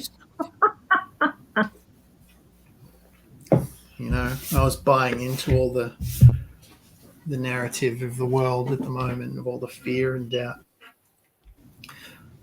Yeah, I mean, what if all this fear and stuff is just everyone starting at ground zero and having to make their way up the spiral?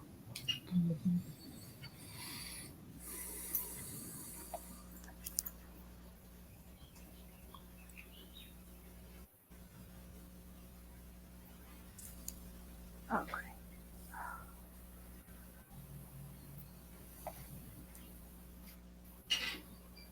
I'm I'm assuming that this would be something that you can go up and down all the time.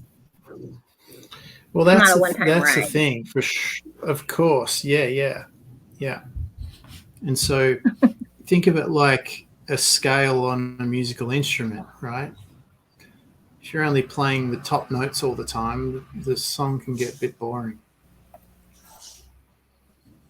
That's why we go to the movies and watch thrillers and action movies, because we all know that we pretty much know how it's going to end, but we want to see how it's going to happen and how they navigate through those ups and downs. Well, it's life sounds like this love-hate thing with the chaos that comes about in the unfolding. That even though while I'm in it, I do not like it. Even though I know it's at the end, I still do not like the chaotic mess that I feel. Even knowing that at the end is what I truly desire. Mm-hmm. But when the chaos starts, I think, ooh, this is going to be good. But then when I'm in it a lot, then I'm like, wow, this fucking sucks. Where's my timeline? I'm ready for this to be done.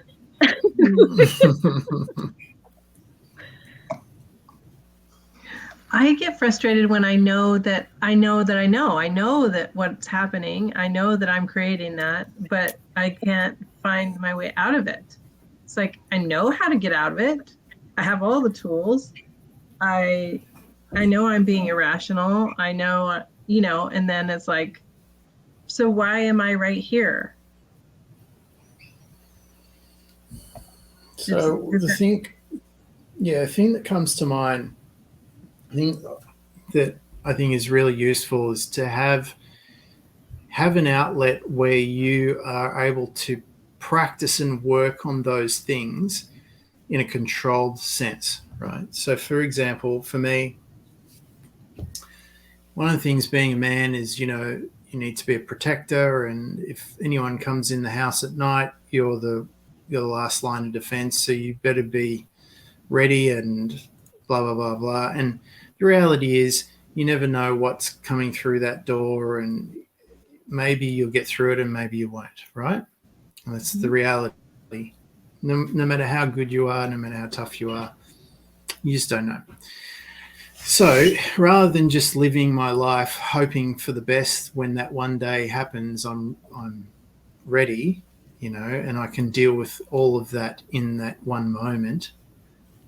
When it happens, I won't know, because it'll surprise, if hopefully never, right? Mm-hmm. So what I do is I go, okay, rather than let that build up and start to control other areas of my life and get tense and anxious, feelings of hopelessness, fear, not worthy of all that stuff, right? Pain of just, sometimes just sit there in pain, so tense of fear of the boogeyman coming into my home, right? So rather than do that, I'll get physically fit and strong, and I'll go to the gym and I'll train and I'll practice jiu-jitsu and boxing and whatever else. And even though that might not help at all in a real life situation, and probably, you wouldn't rely on any of that stuff. You just go for the closest object near you and use that as your defense, or pick up the phone and call the police, right, in a real life situation. What I'm doing when I'm there, because it's a controlled environment and there's rules of engagement there, I'm practicing dealing with those situations and feeling those emotions. So when you first start jiu-jitsu, if anyone's ever thinking of doing it, as a white belt, you spent the first 3 to 6 months getting smashed by everybody in the gym, right? Oh. And the upper belts are a little more gentle with you, but the other white belts and blue belts that have been there a little bit longer than you want to sort of get their revenge on the next person that they can, right? So this is in a McDojo, right? Not everyone's like this, but generally speaking. So for a lot of the time, you're dealing with, feelings of being suffocated and squashed and wrapped up like a pretzel, and all the emotions that you're afraid of experiencing in the fantasy of a home invasion, for example, you get to live them out on the mat. And if it becomes too intense or you just can't deal with it, you can just tap or say stop, and it finishes. You can regain, reset yourself, get your emotions back, get your breath back. And you can, if you want to, you can leave and never come back, or come back the next day or the next week or the next month. Or if you're ready to go again and you feel like you're balanced, you can go again in that moment and practice again. Just like a video game, you can get used to the emotion until someone, 100-pound guy can be squashing you, and before you used to tap out to that, and now you're just like, well, it's not going to choke me unconscious, it's not going to break my limb, it's just really uncomfortable. And in a few moments, that pressure's he's going to have to move, so that pressure won't be there anymore. You become accustomed to these emotions on your own terms, in your own time, in your own way. So that's one thing that was really useful for me in terms of martial arts and sports, is to practice these feelings that no one wants to ever talk about or deal with or explore in a controlled, safe way, where at any time I could just pull the pin and get off. Right? Mm-hmm. Whereas in a real life situation, you can't always. You have to get through it somehow, even if you're not prepared. So, Andrea, does that make sense? Mm-hmm. Is there anything? Yes. Is there any types of emotions or situations you can, like you were talking about, where you can practice them in a controlled environment, community setting? Perhaps you're not doing yet. I don't know if there is. It seems like no, because it's another level of freaking abandonment shit. No, so I don't know about any kind of community setting as far as that goes. I feel like the current setting that I'm in is I don't know if I'm self-propelling myself to be in that situation, and then I just am able to, knowing what is going on, be able to sit in it and not react to it. It feels different than it was in the past, because obviously before I would respond, even responding to it in a calm way, I don't want to do that at all either, because I realize where it's coming from. At this point, I don't want to say that it was always at that point, but it seems like it at this point, at this level of the game, there's too much that I can see, so I know that I don't have to give it any attention. But to sit and be uncomfortable, to sit with it myself, is what I'm supposed to be doing, is what it feels like. I don't know how you would reciprocate that feeling in a community setting. Yeah, well, not necessarily community setting, but I guess, stage one is to get yourself into a safe place where you can unwind those emotions first, unpack them all, decompress, let them go, shed ones that are no longer present. Then as the memories, the body starts to change its energy, then the memories will, the muscles will let go of the memories, and then you can work through those and release those. And, I guess it's like anything where you're coming off the magnetism of an old personality time frame, and moving into a new one. First, you need to not go back into the old one. That's the first step for sure, right? So sounds like you're right where you need to be at the level of what you're dealing with there, for sure. When we're talking about, like with you, Estelle, where you're in a place of safety now, where you've sort of you're come out the other end of that process in your own way with the mum and grandma identity. And now you reach the point where, okay, well, everything's fine now. I've worked through the emotions. Now what? Now it's kind of like the next stage for of something to look into. I'm not saying this is the way to go, but just an idea is to work out what emotions keep firing off, even though there's no reason, it don't even make sense that you're still behaving in the old way, like the magnetism, like you've still got a hook in your back from that old timeline, trying to yank you back in. You got to the point, it's like, this doesn't even make sense. It's just annoying now. It's like, it doesn't even have any weight to it. It's just like, get off me. When you get to there, it's kind of like, I met this guy who was, he was very successful in his early 20s, and he went on a rampage. He made a lot of money really early, went on a rampage, drinking and partying, and became an alcoholic. And then one day he hit the wall, did some embarrassing things and said, that's enough. And then he went into AA and had this huge arc with people through AA, and helped a lot of people get dry and sober and change their life.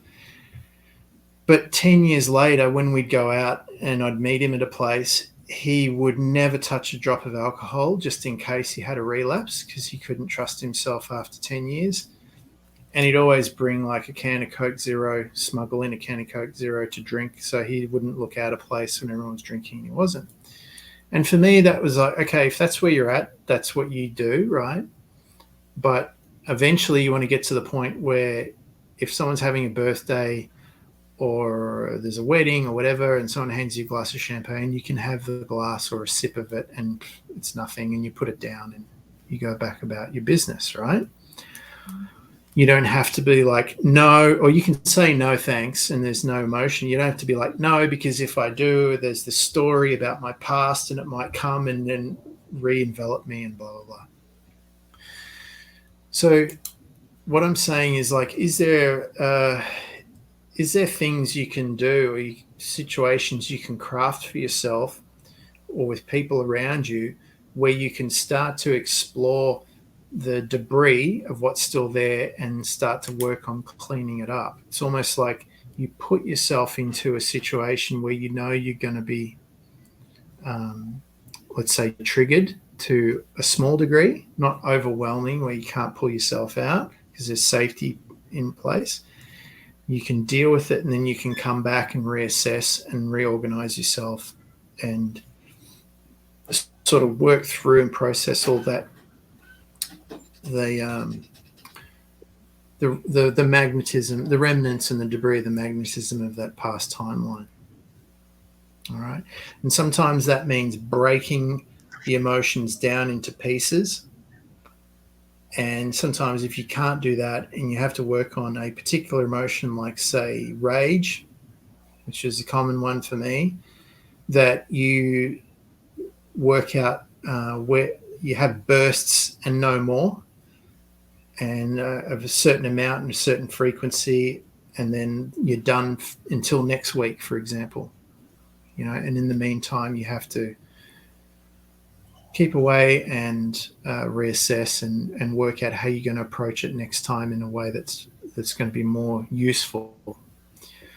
So the idea is that you're not trying to eliminate these emotions from your life. You're trying to be, you're aiming to be better at mastering them, wielding them, flipping them and channeling them into something that's actually going to be useful to you. Like I said, rage, anger can be really useful if you can channel it. But if it just, you end up burning everyone and everything around you in the process just to feel better, then obviously it's not going to help. Mm-hmm.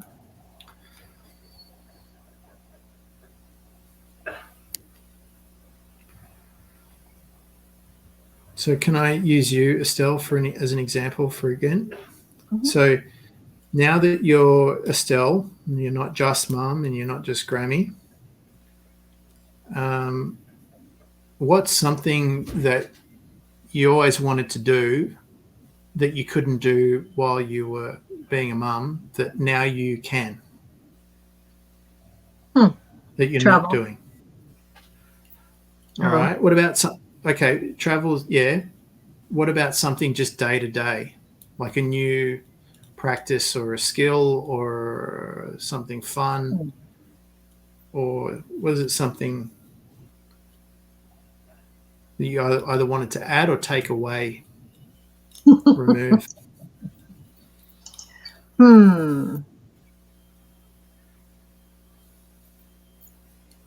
I don't know.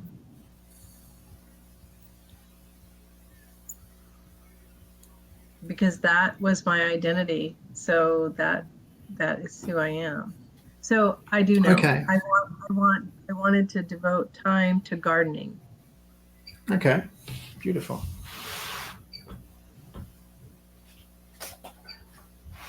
So there you go. Mm-hmm.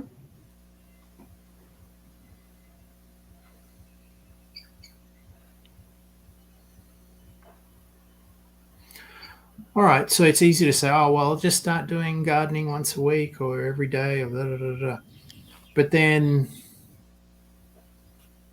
how do you build up a foundation to do gardening or something else? Like, so for me, I get online and I research the whole topic and I learn about it because I figure I think I know what it's about, but really I don't know what it's about.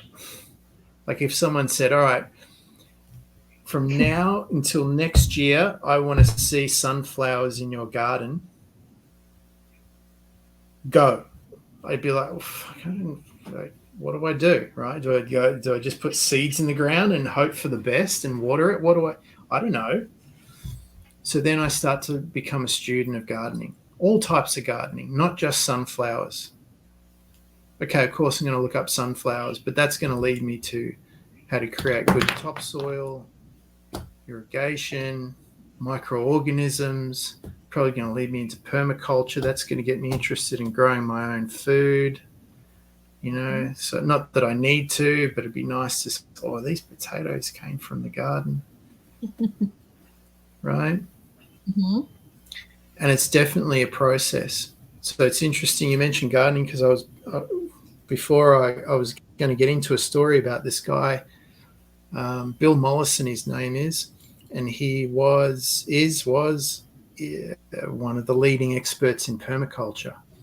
And he would build communities of people that would grow food forests on land that was typically overused for dairy farming, and maybe even land that no one wanted because it seemed unfit to use, right? So they would regenerate the whole place, build food forests that would grow. There were layers to what was grown there. So one thing would feed the next, and then eventually you get all this surplus of food, and then people would have so much food they'd go and sell it at the market. They'd create an income, and then that would allow them to build more things on their land. And he helped all these communities, build all sorts of things. Once they got their food going, be like, come back and you say, now what do you want? They say, well, it'd be great if we could build a little structure there and have our own bakery and make our own bread and pastries and stuff, because someone's, this person who works on the farm, they're a baker. So they would do that, and then you come back and now they're selling bread as well as food, so like, now what do you want? And got all the way up to the point where these communities had their own fire department, all self-funded, right? It was ridiculous. And so for a guy like that to keep resetting goals was really difficult.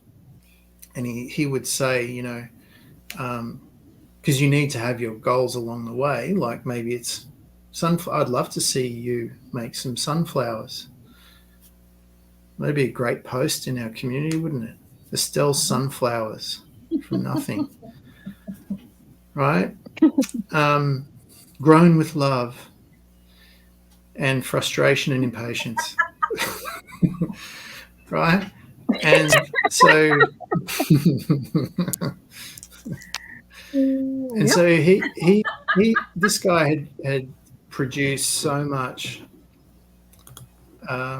he produced so much surplus of food and all sorts of things, and built communities all over the world, and done workshops about it, and all that sort of stuff. He helped so many people become sovereign in their terminology, that he pretty much had everything, like, and there was not much need to do anything. You know, he even had people teaching what he was teaching, so he didn't even have to teach anymore. He didn't have to even leave his house. And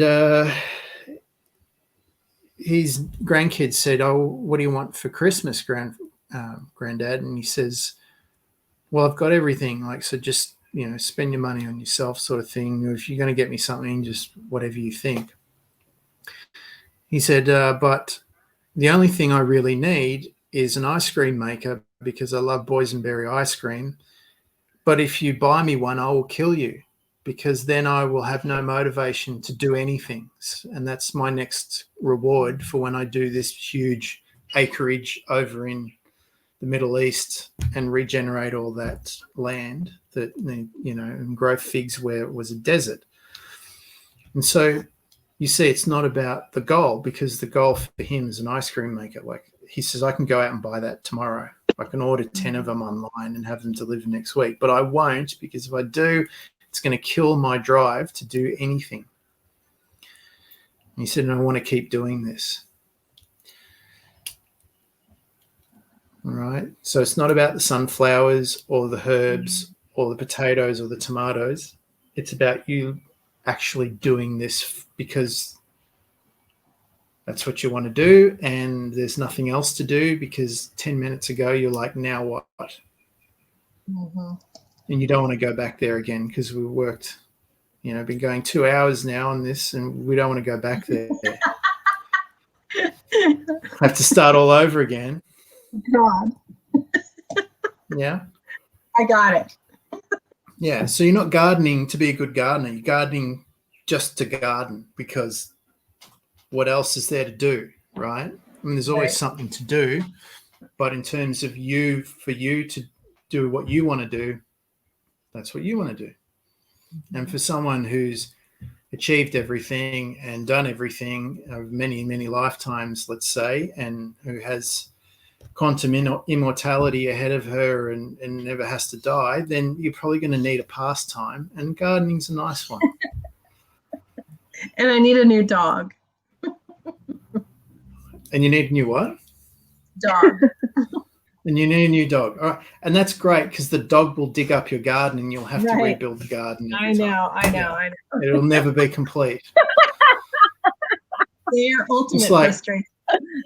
Just like, you know, me with my collection of sunglasses and sneakers. Marley's always chewing my sneakers and grabbing my sunglasses. And every time I'm like angry at her, and then I'm like, well, you know what? It just means I get to buy another set. Yeah. You know, I get to buy a new pair. I have to get a new set now, because she chewed the old one. Otherwise, I wouldn't. Right. Yeah. I got it. Yeah, so it can be fun. It's about being, it's supposed to be fun now. It doesn't have to be like, well, party time, let's party like it's 1999. It's like, okay, it's just fun, because, you know, if we don't do it, then there's kind of nothing else to do, because everything's kind of done up until this point, when we coming from the mind and the personality I used to be. It's complete, right? Mm-hmm. And if you go back, you might go, oh, well, nothing's ever finished. It's like, yeah, but if you go back far enough and you remember a time where your current reality was just a dream, an impossible dream that you didn't even know you could ever have, and now you're here doing it, that's who you are now, it's normal, then you're like, okay, well, that's kind of done, so let's keep going. Mm-hmm. Yeah. Yes.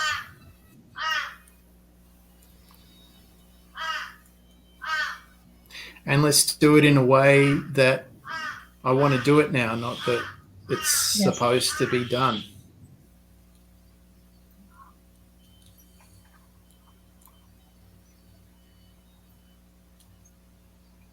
So it's on my terms. It's on my timeline. I don't have to get it all done straight away. You know, one of the coolest things I heard in the last couple of weeks was after training at the gym. I just got my blue belt a few months ago, which was like, oh, finally. But but at the same time, it's like now I've released the need to get more belts. They'll come when they come, and everyone says this, oh yeah, I'll get promoted when it's time. But emotionally, I don't feel the attachment to it anymore like I did when I was getting my black belt the first time. I was trying to get it as fast as I could. You know, I was trying to get through it all. And when you get there, it's like, you skip this, you cut that corner, you rush this part of the process. You know, now that you're there, it's kind of like you can't go back. You've got to just sort of try and correct. And so I was there and in the gym, and there's this guy there that's been training probably a little bit less than me, but he's there all the time. He's a smaller guy, and he's on his white belt. And I said, gee, you've got to be close to getting blue soon. And he says, oh yeah, but I'm traveling soon. I'm going back to Brazil, and which means I'm probably not going to get promoted. So when I go back to the gym over there, I'm going to start it all over again as a white belt, and they're not going to promote me until they feel. He said, but you know what? I'm happy to stay a white belt forever. There's no pressure. There's no pressure, and no one expects anything of me. They all expect me to lose all the time. So when I do win, it's a bonus. Yeah. Yeah. So it's kind of like that from now on. You know, use this in your foundation as well. It's like, well, now that I'm here, I'm in a place of safety. Might not be perfect, but it's pretty good. It's better than it was. You know, I don't have to rush anything anymore. And almost, you know, the longer I take with things, the more I'm going to learn and refine my craft anyway. And I'll probably get better results. You know. Give you an example, personal example. I recently got into trading cryptocurrency in the last few months. What a time to start trading cryptocurrency, if anyone's been following. Isn't it the best time ever to start trading? Jesus. So, of course, my trades are all underwater. I'm waiting for it all to come back up. But it was kind of like here I was rushing in to get it all done. And if only I'd taken a bit more time, it doesn't matter. I'm in it for the long term anyway. But I just would have had a much more fun process if I did it as a process rather than trying to make money out of it. Yeah. Yep. I don't think I've ever known how to do the slow route or just the, float along. I'm learning. It's a skill. It's a skill. Patience is a virtue. Mm-hmm. You say. Yeah.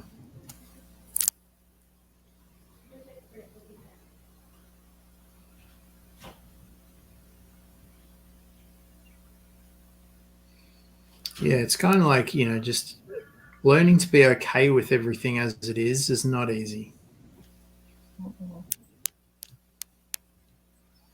Because we all know that it could be better. And we all know that it could be worse. Mm-hmm. And we're all wired to navigate away from it being worse and towards it being better.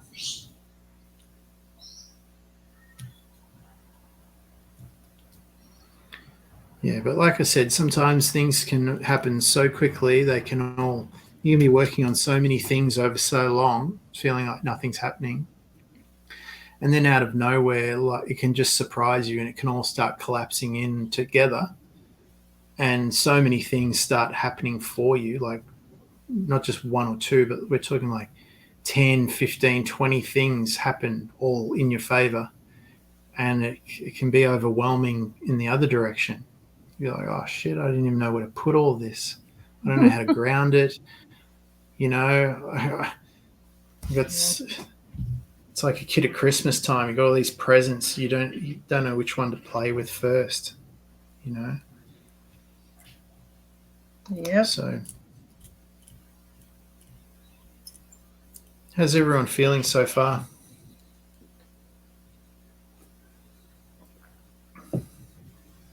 Getting value out of this?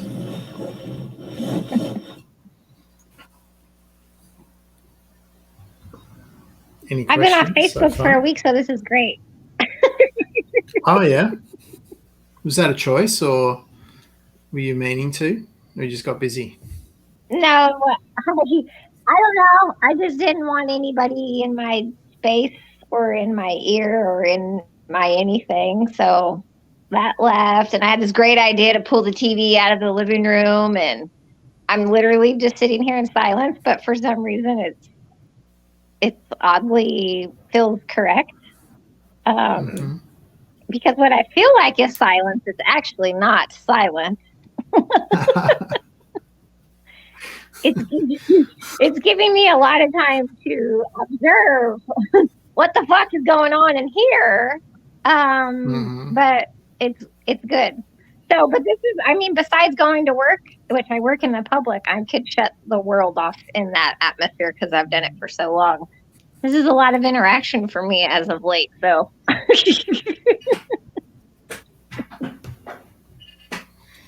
That's good. It's a great place to be in. I remember being in a similar situation, living on my own, and not even having a big screen TV. It was plugged into the internet, so I could watch movies, and if I wanted to, but it wasn't. I haven't had my TV plugged into the antenna since then, like nearly 20 years ago, I'd say. Can't watch TV anymore like that. And yeah, you're right. The silence is golden, they say. And that time away on that isolation, that's self-imposed isolation, is amazing for allowing the magnetism to dissolve. And I think that's probably what's happening with the world in terms of isolation, is that we are being, it's almost like everyone, whether they know it or not, consciously, actively participating or not, are being separated from their old timeline. And so when you have that isolation and you're not reminded of your old self constantly, this is the thing. Most people, they get into it, they go, hey, I'm going to meditate. I do half an hour or an hour a day. I do my fitness and I eat right and I I have my schedule. But the rest of the time, you're being triggered back into your old self. Boom, boom, boom, boom, boom. You know? And I mean, you'd know, Estelle, being in a different house, you can't, even the patterns you walk around are different to how they used to be. So you can't go back to the old magnetism of the old self, right? Sometimes you get some debris, you get some behaviors, you get some mannerisms. Sometimes you get a flash of the past popping you back up. But the environment itself won't let you go back. Same with you, Andrea. Notice that. New house, can't behave in the same way. You can't get up. You probably, maybe sometimes you might be getting out of the opposite side of the bed, right? Or the bathroom's on the other side of the house, on the other side of the room, you know, so your wardrobe's in a different position. So all that is rewiring your mind for a new frequency. And, you know, even if you're in the same place, same space, and everything looks the same, that's just, if you're aware, that's just as useful as a new house, because you're seeing everything like how it's been for so many years, and how it becomes almost intolerable, some things. So when I had this friend, it was a close friend, training partner, known him for years, and there was a time there where I fell on dire straits and I needed a place to stay for a month or two, and I stayed at his parents' house, and that was like a time capsule. You know, nothing had changed in that house since 1986, and it was like watching. It was like Happy Day reruns.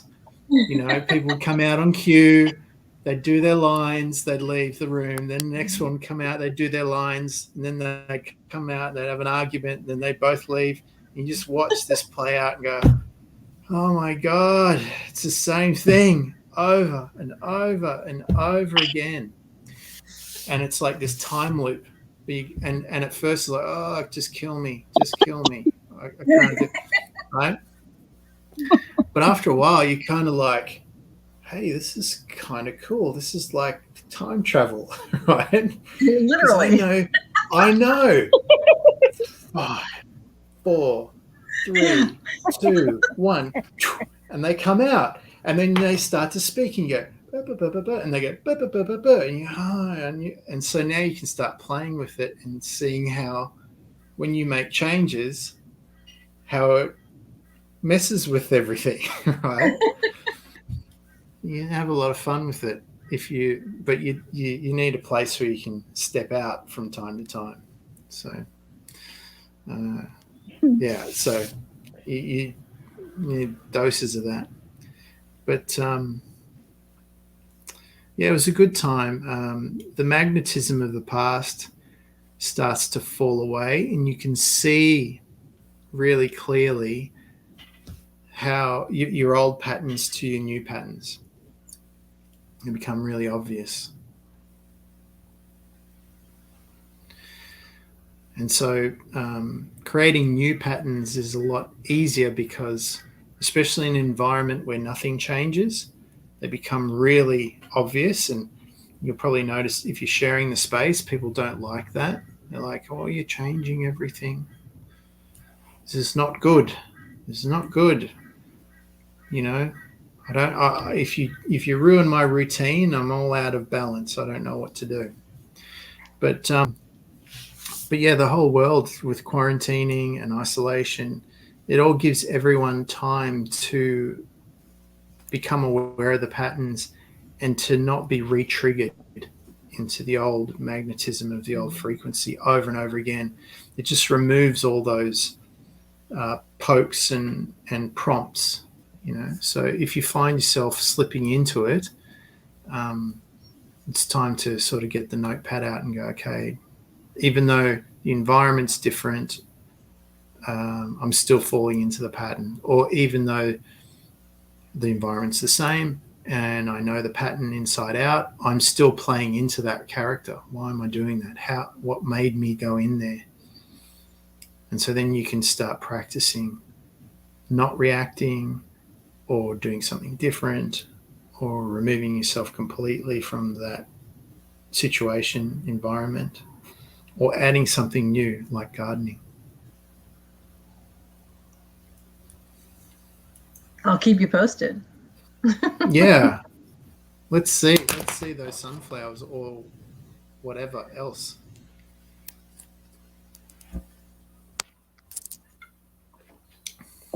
How are we going? Do we need a break?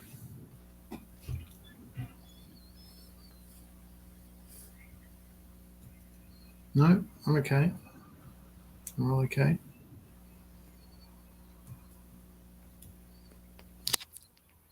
All right, so let's get into some questions.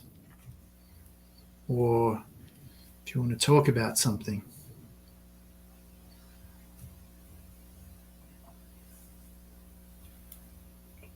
Let's go a bit deeper.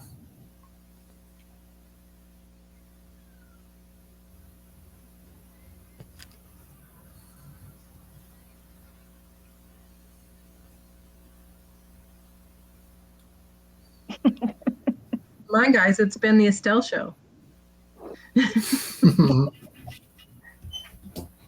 It's your turn.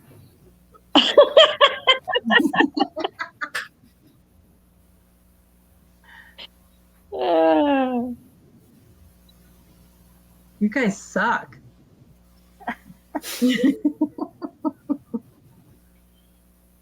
Okay. Okay, I have a question. I have a question. Okay, when we are observing an egoic pattern that we have, so let's just say that I have something that I likely built out of a self-preserving way to protect myself, but now I could recognize that it is what keeps me in a state of suffering, going back to this continuously, even when there's nothing triggering it. I still go back to it.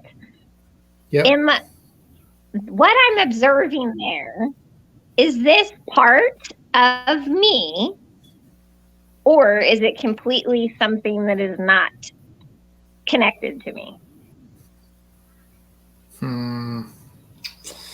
I know we talked about this a little bit on text message when we say that we need to have compassion for why this was created.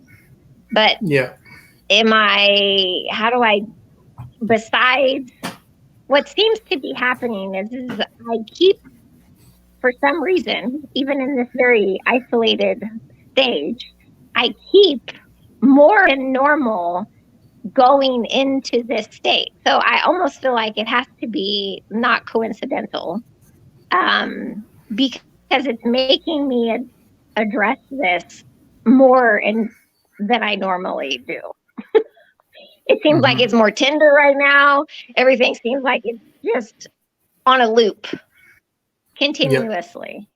And I messaged Paulina on a thread in the little portal thing that you're using about it, where I'm even having these I thought they were it feels like a dream. However, I can wake up and I feel myself literally frailing about, kicking and screaming, tantrum kind of frailing. And I can hear myself talking in my head, telling me what bullshit things I need to quit doing that are kind of feeding this monster, is what it feels like. So is that me, or is it separate from me? Okay, so there's a few things come to mind with this. So when we talk about ego, right? After, there's so many versions of what it means and people's idea of it is. But from what I've seen and the work I've done in the social work space,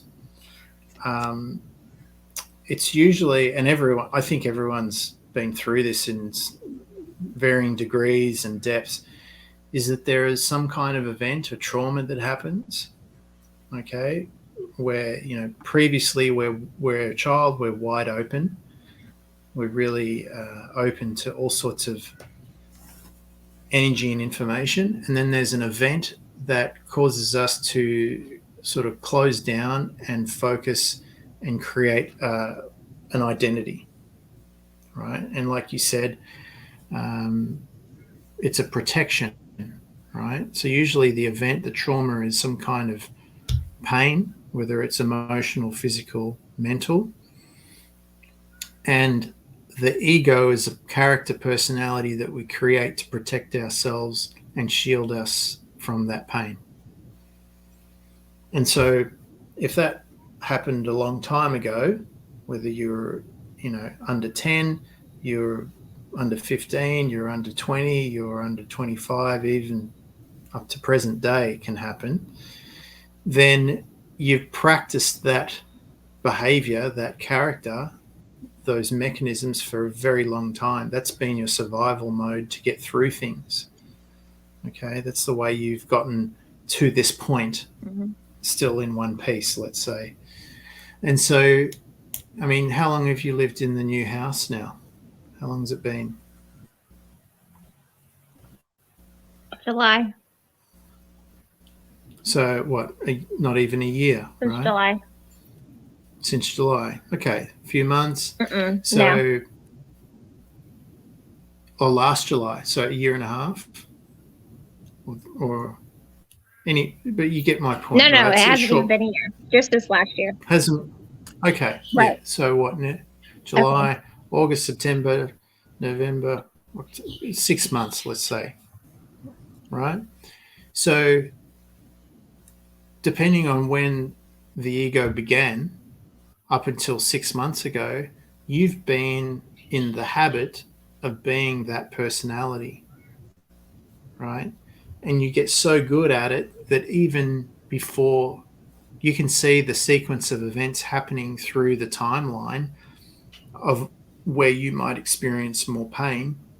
So that reinforces the character, the identity, to start behaving well before the event can happen again, right? To throw it off or to deal with it, and so on and so forth. You get my point. I don't have to go into details. So you come out of that environment, you're in a place, in a space where that doesn't happen anymore. There's no triggers, but now the body's still responding as though it is. The body's going, hey, it's time to start bracing for this behavior. It's time to start protecting against this possibility in the timeline of showing up. We're used to feeling the emotion of anxiety around now, so let's just switch it on, right?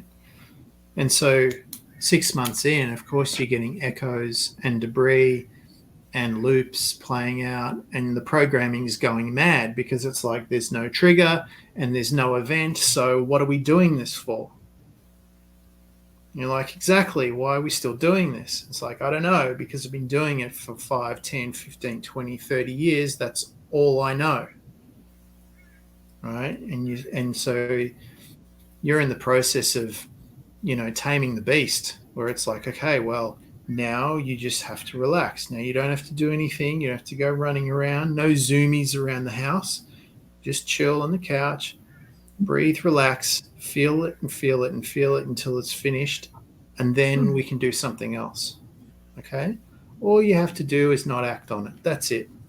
For now, we're not going to put you in a situation to trigger it, see if you can pull yourself out. Nothing like that.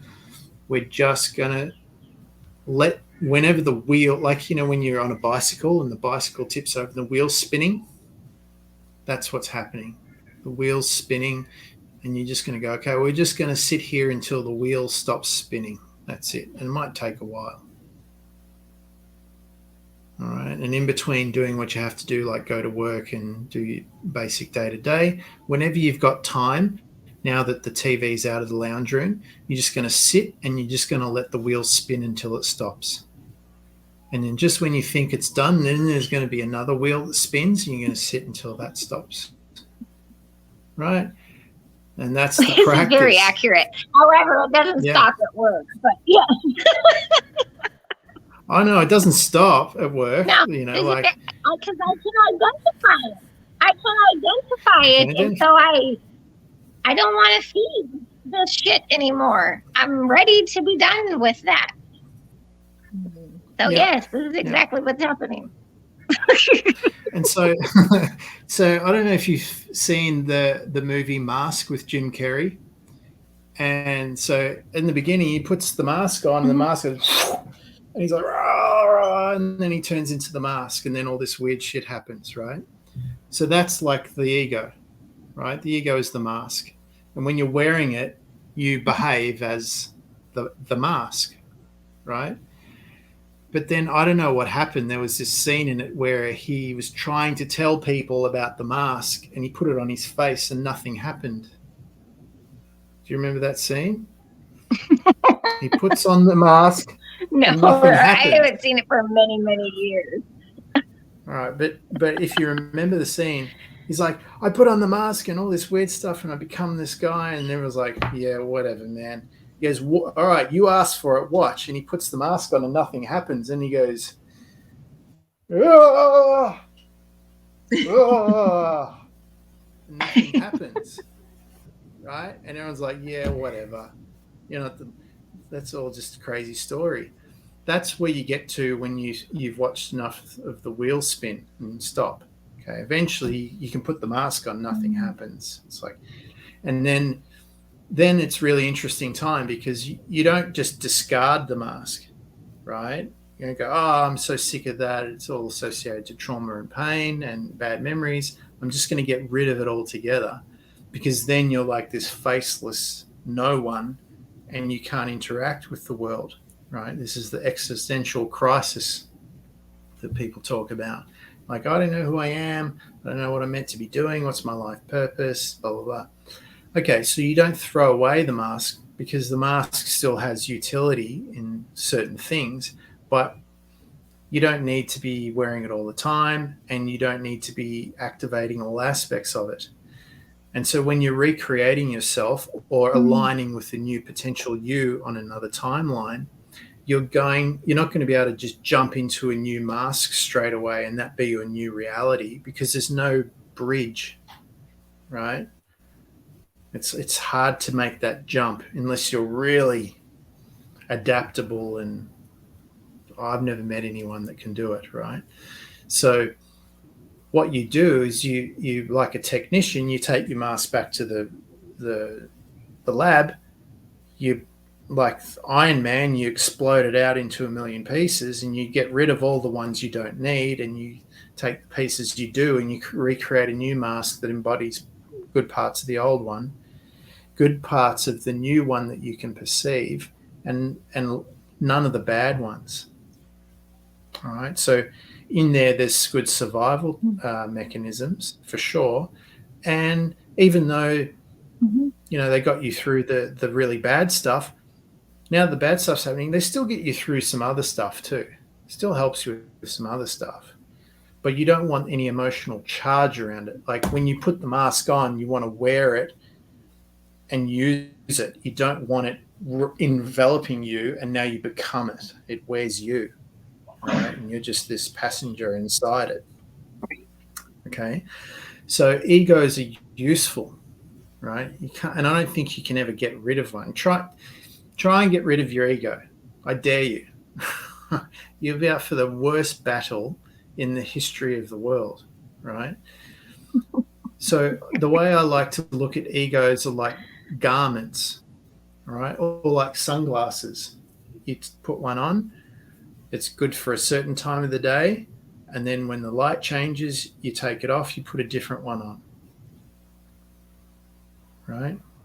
So just practical example, let's see. So it's pretty bright in this room and it's bright outside. So these are useful because they're dark, right? They block out the light. But at 8 o'clock at night, it's a bit weird, right, for me to wear those. It's not useful. But in the evening, I could wear these, and I can have conversations. People can still see me, see my eyes, and I can still get a bit of change in the light, right? So it's useful. They're useful. Do I need them? Do I need glasses? No, I've got 20/20 vision. Right? I don't need them, but I use them because for different purposes. So I'm not dependent on them. Does that help? Does that answer your question? Yeah. Should we go deeper into that?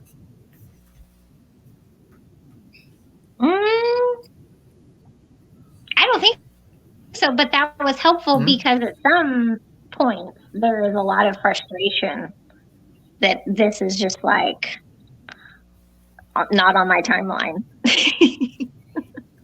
Like, okay, well, I'm done with this bullshit. And so I start to like a negative loop of talking to myself. And so you answering it in that way helps me, my own self-dialogue, I guess, around what I'm observing. Because sometimes it's not nice things. And sometimes I can have a compassion for it and then still just let it move, and let the wheel spin and go by. And then sometimes it's like I'm fucking fighting it. And it's not changing anything. It's just making me more uncomfortable. So that was helpful. So, all right. So the other dialogue would be. Sorry, I missed that last bit. That's all right. That was super helpful for as far as my self dialogue in those different times, because sometimes it seems more elevated emotionally. Mm-hmm.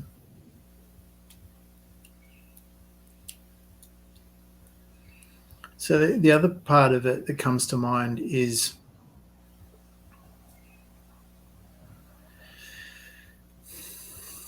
look, sometimes observing it, like how aggressive it can be in terms of trying to get you to behave in the old way, is really useful to note and to be aware of, because when you hear it, you'll hear it sooner and you'll catch it earlier and you can stamp it out faster. And sometimes it's like you've got to let that process happen a few times with stop losses there. Like you don't want it going out of your control to the point where you start spiraling. But I look at it like stretching your body. Say, like most people have got tight hamstrings, right? And that stops them from doing a whole heap of activities like running and jumping and whatever, and getting really super fit and healthy, for example.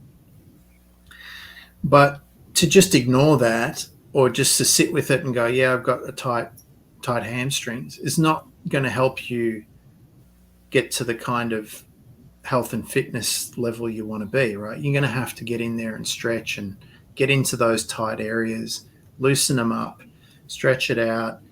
And that could take weeks, months, years, right? Depending on your lifestyle, how tight they are and how much emotion is trapped in there. And so you want to get into that bit by bit. And you need to sort of wrestle with it a little bit to get into that area of discomfort, but you want to get on in the sweet spot. So it's not you're not being too gentle to the point where it's not doing anything, right? And your muscles just snap back to their old shape and tension. But it's not so much that you're freaking out and you're tearing ligaments and things like that, right? You want to find that sweet spot where you're right in that discomfort and you're having to like breathe through it. You're having to put all your awareness in the present focus. You're having to practice releasing consciously, and even to the point where your body might start to shake, right? That energy starts to shake loose. And then when that energy's left the body, then you have to also deal with the manifestation of that energy. Do you know what I mean by that? No. So for example, there's a lady that is around here, and we do some support for her son. He's got some health issues, and she took her and her kids out of a really abusive household. The guy was he was a real control freak, and he used finances to control the whole family. And in the meantime, just put everyone down and did all sorts of terrible things. And so she made the jump to be able to get out of there and pulled the family out. And now they're all out of there. But when I see her, she's still complaining about his behavior from the past. I'm like, you need to stop doing that, right? Acknowledge it. It was shit, yes. But if every time I ask you how you are, all you're doing is bringing up the past and telling me how much of a dickhead this guy is and how much he ruined your life, then that's stopping you from moving into your future, right? So all that is suppressing the emotion of, lost time. Like, oh, I spent 20 years in that relationship and I've lost all this time, and I didn't behave in a way that I wanted to because I was dealing with all this stuff, and now I'm free. Now I can't actually be free still, right? It's like, yeah, but you just got out of there, right? It's like if you were a truck driver sitting in a truck for 18 hours a day, 7 days, 6 and 7 days a week, you'd come out of there, you wouldn't be able to touch your toes, let alone run down the street and, be an Iron Man. So you're going to have to start working on getting into shape, right? And that's on an energetic, emotional level. It takes practice, takes effort. It's not easy. It's tough. It's painful. It's uncomfortable.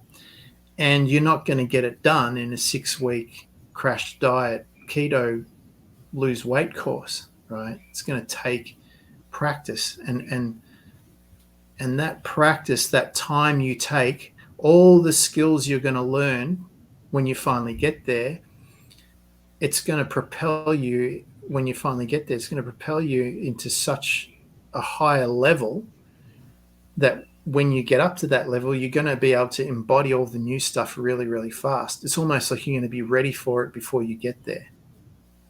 All right. So going back to the person with tight hamstrings, if their goal is to be running and get really fit and healthy and do a marathon, then all the time, they might think, oh, but I'm not running. How am I going to do a marathon if I don't run? It's like, yeah, but if you spend time stretching daily for a year or two, when your body is totally loose and free and that energy is flowing, running is going to be a breeze. It's not going to take you any time at all to be a good runner because your body's ready to run. As opposed if you just try to smash out runs every second day, you'd pull your hamstring, you'd twist an ankle, you'd be injured, then you'd be frustrated because you couldn't run, and then you'd be dealing with all this mess. So this is where I say to people, be kind and tender-hearted to yourself when you're making these changes, because it's not a weekend warrior course. It's not a workshop, where you can go in and come out and you're a different person. You may be, but sustaining it's a whole different thing. You can go in and do a CrossFit boot camp and come out of there and go, wow, I really feel good because I smashed myself and I've broken all these barriers. I've done all these personal bests. But can you sustain that for the rest of your life or for the next 5 years? Can you be in that state continuously and not fall back into the old one? Probably not. But here's the thing, by the time you eventually come out and sustain it and you embody that new self, you're going to be on your way to the next level anyway. And all the skills you learn to get you to that point are going to be what you need to get into the next level. Right? And then one day you're going to look back and you're going to go, yeah, that I went through all that. You're going to be hearing someone else go through it.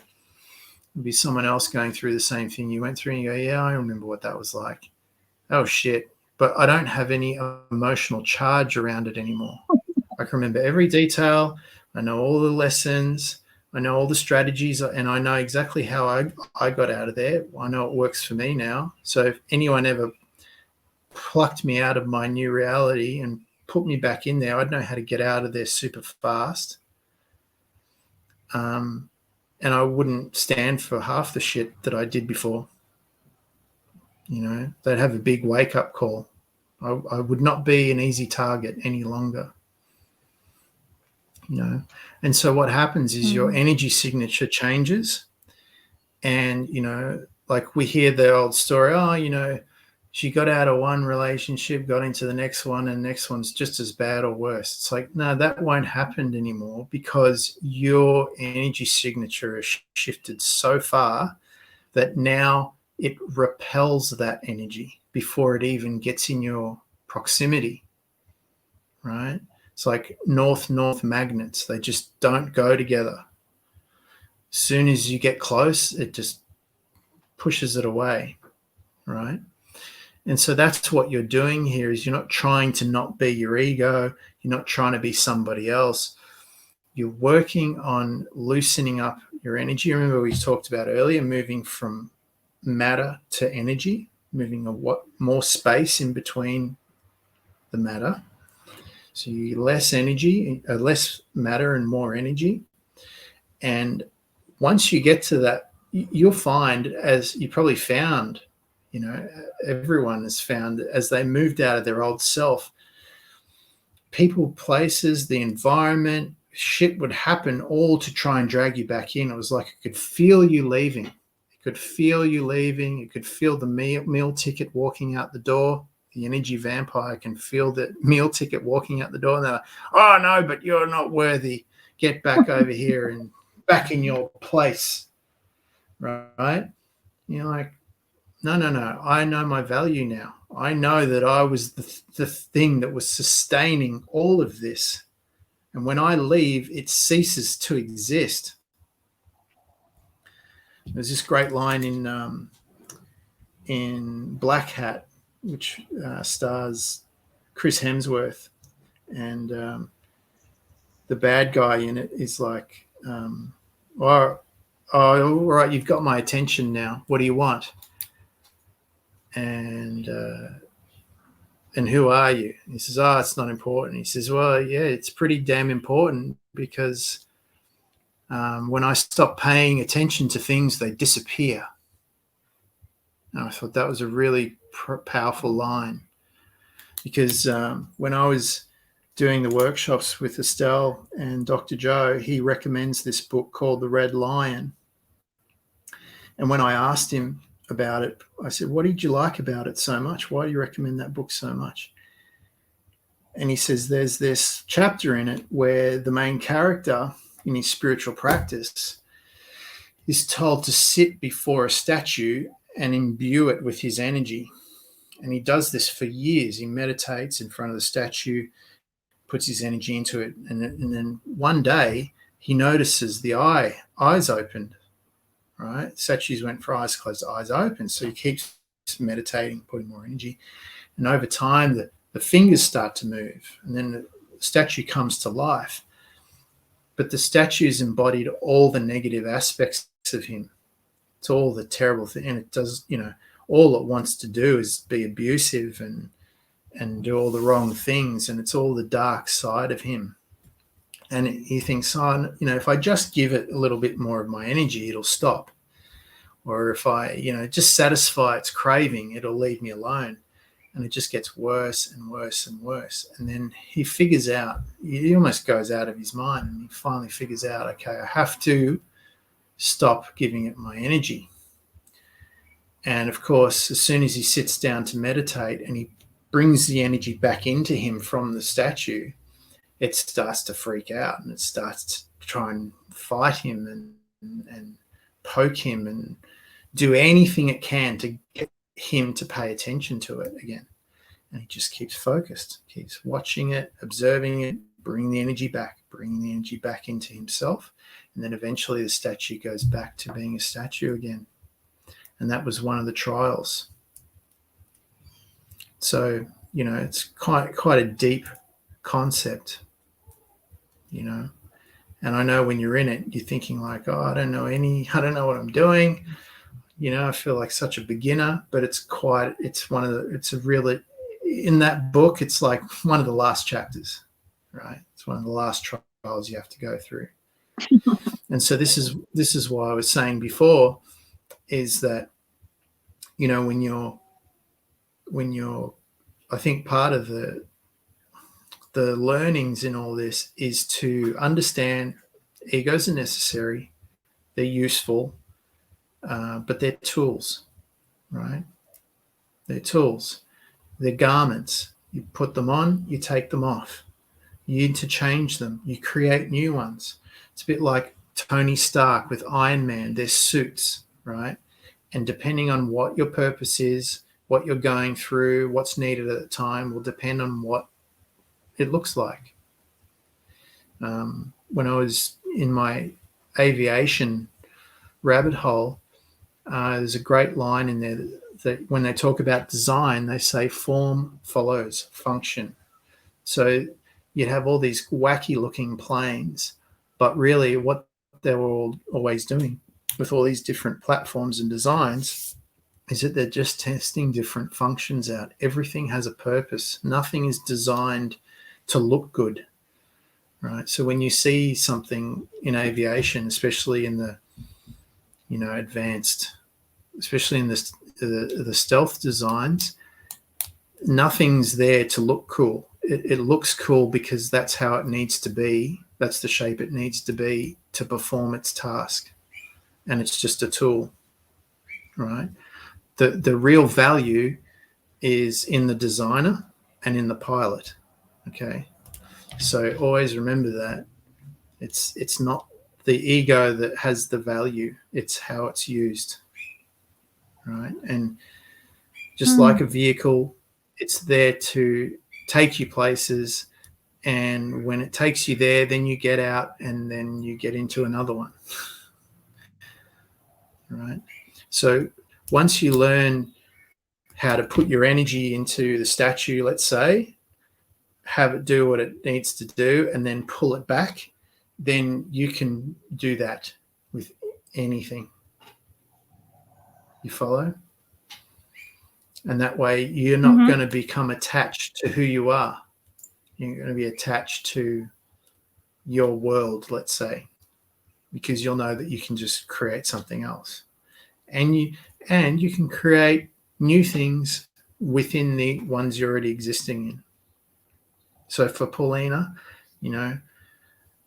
I assume you've been in the same environment for a while now, right? And that's okay, because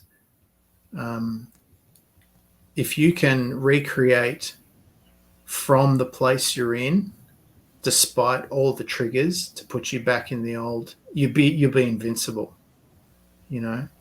Nothing will be able to convince you nothing will be able to influence your mind if you don't want it to.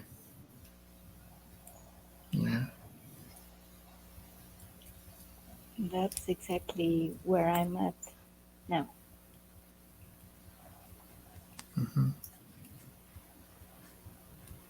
So you picked the hard road. Yeah, why not? Always. Yeah, the warrior path. Yeah. Why do things simply? I love to complicate things. Yeah.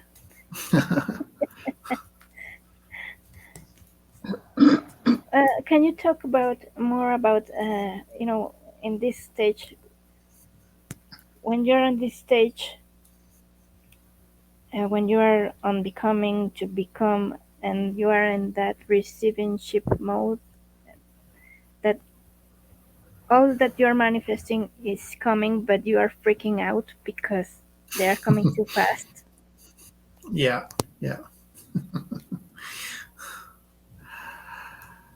Well, here's the thing. You're still in control of that, right? Like, it's not like if you've got your energy shifted to the point where you're receiving or manifesting and receiving, and you're shifting into the timeline where those things are starting to show up for you, it's not like you're at the buffet and the food's going to expire and go off if you don't eat it all, right? So one of the reasons why I posted up the image of the fox and the totem so much is so you guys can get a real feel of what it's like to let's say code your energy in a particular way and start to manifest or align with things similar to that code in your field, right? So the fox was the first one I picked. It was just a random thing, and I picked it because there was no attachment to whether it showed up or not. Like, I was not going to be able to pay the rent if the fox didn't show up in my reality next week. And if it did, I still couldn't pay the rent, so it didn't matter, right? And so what it was just an experiment to see if I could set my energy to manifest a particular thing on autopilot without any effort.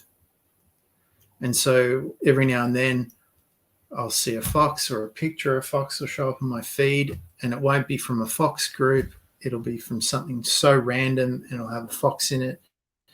Or like I was at Big W the other day and in the baby section, and we're looking at, things to dangle from Molly's play mat, and I saw one that was in the shape of a fox, so I bought it, right? And so the idea here is that when you start to manifest these particular things, let's say objects, into your reality, and they're coming thick and fast, well, that's a good sign that you've wired it in, like it's running in the background now. You don't have to really do a whole lot for that to show up. And so, do you have to take it and grab it and consume it just because it's there? No. Like, you can just go, okay, well, it's working. And when I'm ready, then I will allow it in. Right now, it's just confirmation, right? And so does it mean it'll never show up again? No, it'll show up in the next timeline because your energy's tuned in to bring it to you, right? And just like I don't think about manifesting foxes anymore. They just happen, right? Every few weeks or a month or a few days, I'm thinking about taxes and, the shopping list or whatever. And I walk into the pet aisle and there's a fox dog toy there. So I buy it for Marley, right, just to reinforce. So it's just there. Now, when when you get frustrated, it's because it's like, well, it's there. Why aren't I accepting it? Right? Well, okay, good. That's a good question. Let's get into that. We've got about an hour. That's a really good thing to get into. So, when you're led to the buffet, why don't you eat?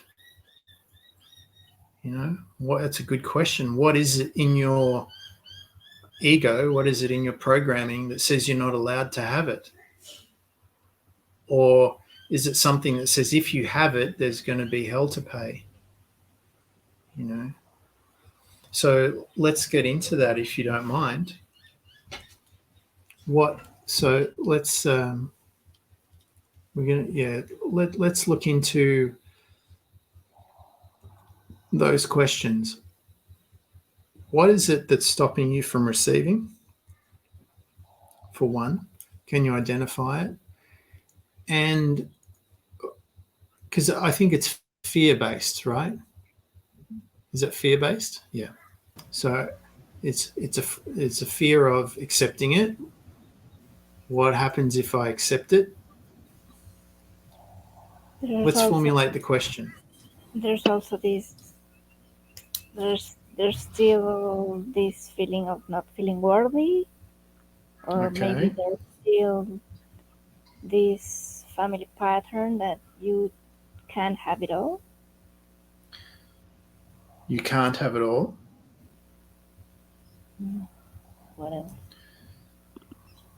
Social conditioning. Yeah.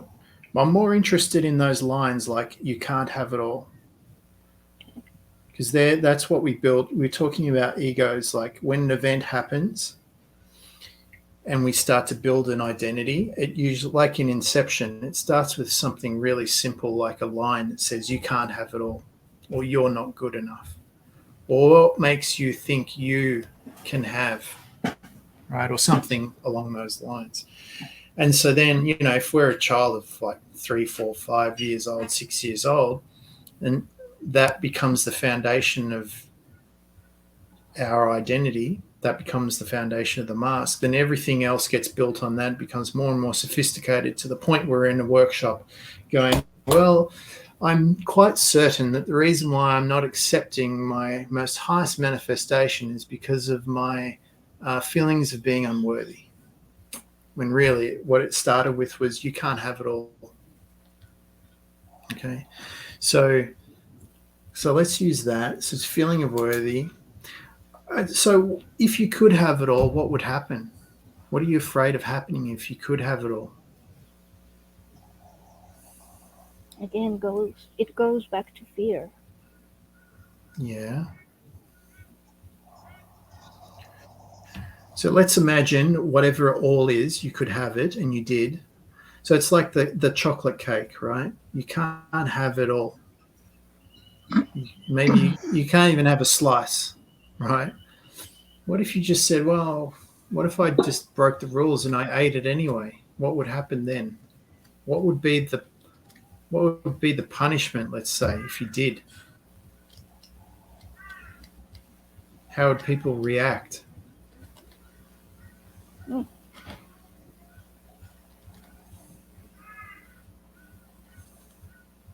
Well, they will think that I'm selfish. Ah, yeah. Selfish. How would they behave towards you? With anger. Anger. What are some of the things they would say in anger towards you?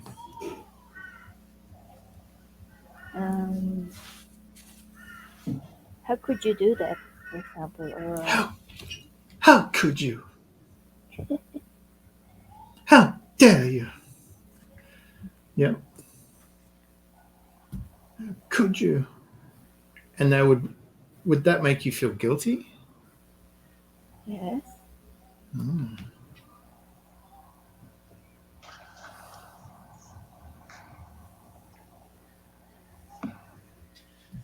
And then what? If you felt guilty, then what?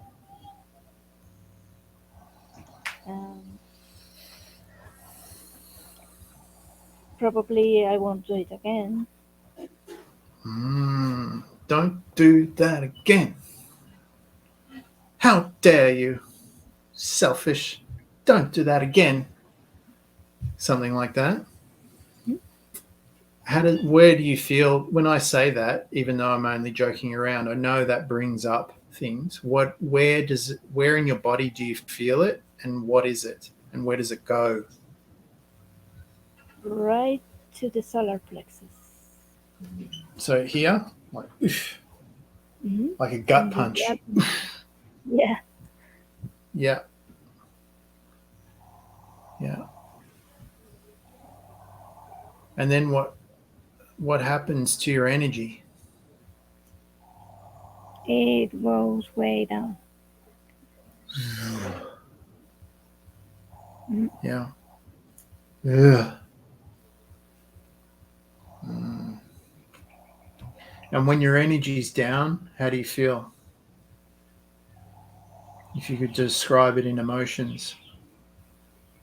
Invisible. Invisible. Which translates to, what does invisible mean? Unnoticed. Unnoticed. Which means what? Not loved. Not loved. Okay. All right. Eject. Pull the ejector seat. Come out of there. Rocket boosters. Out of there. Come back. All right.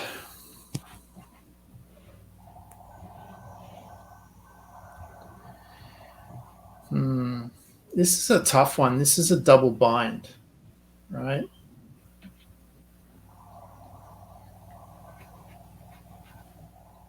When you see this, you're gonna have a reaction, I'm sure, if you don't already see it. So here's the formula that I can see, kind of. Might need massaging, but it's like I manifest my desire. They show up, but I can't have it because if I do, I'm not loved. Or something like that. Okay, with steps in between. It's more like I can manifest. Do you have any problem manifesting, by the way, or is it easy most of the time? More or Depends less. what it is. Yeah. But you don't find it like impossible. It's not like these people that go to a workshop on manifesting just so they can believe that it's possible for them to manifest.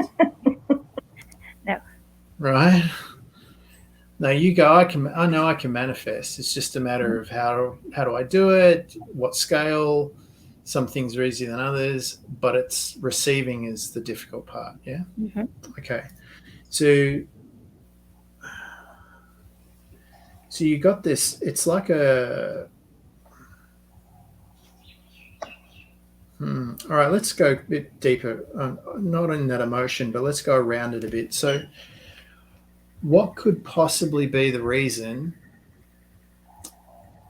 from someone that does love you to prevent you from receiving all that you can manifest? Their own ego. Their own ego. Okay. Let's go into that for a second. So it's their own ego. And what is their own ego saying? If Paulina can manifest that and receive it, it means I am. What does it mean to them if you can? It is more like you can have it. I want it too, but you can have it. Like some sort of envy or Jealousy. Envy, jealousy. jealousy. Thank you. Yeah. Like this again, frustration with themselves, or Yeah. like talking about a generational theme. Mm-hmm. Like this is the way things have been going. Why do you want to do it differently? Or why? Yeah. Well, It have to be why? different? Why rock the boat? Yeah. Don't rock the boat, Paulina. You might sink everybody, and we don't know how to swim. Why would you do it differently?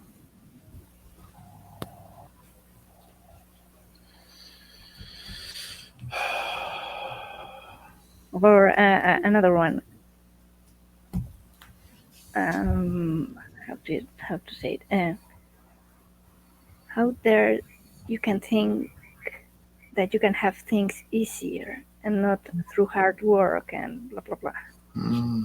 It's meant to be hard, Paulina. How can you? You can't do it so easily. You're making us all look bad.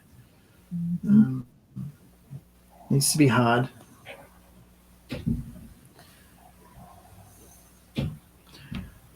Okay, which really translates into I find this hard. When they're talking to you, oh, I find this hard. How come you don't? Yeah.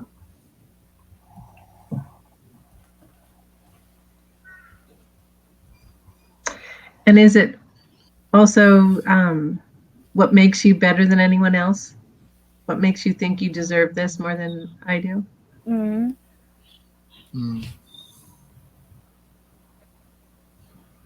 Are they the words? What makes you better than anyone? Is that the words? What's the actual phrase that you hear from people?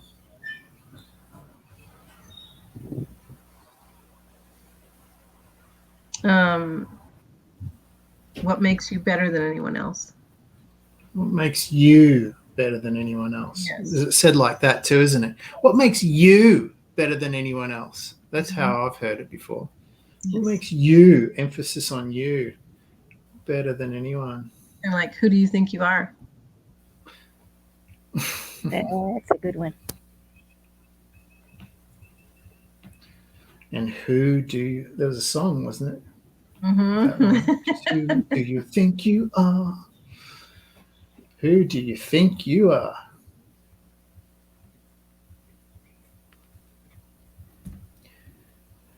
Which implies that you're not who you think you are, doesn't it? presupposition. Who do you think you are? Because you're only thinking you're that. You're not actually that. So there's a lot of presuppositions in there, right? And there's a lot of deception around that. What is it really saying? What is all that really saying?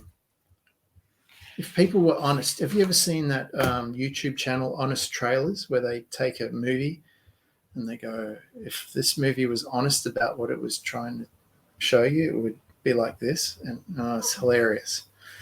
So you got to remember, like we're talking about ego before, is that the other thing that ego does is it tries to manage other people's perception of itself, right?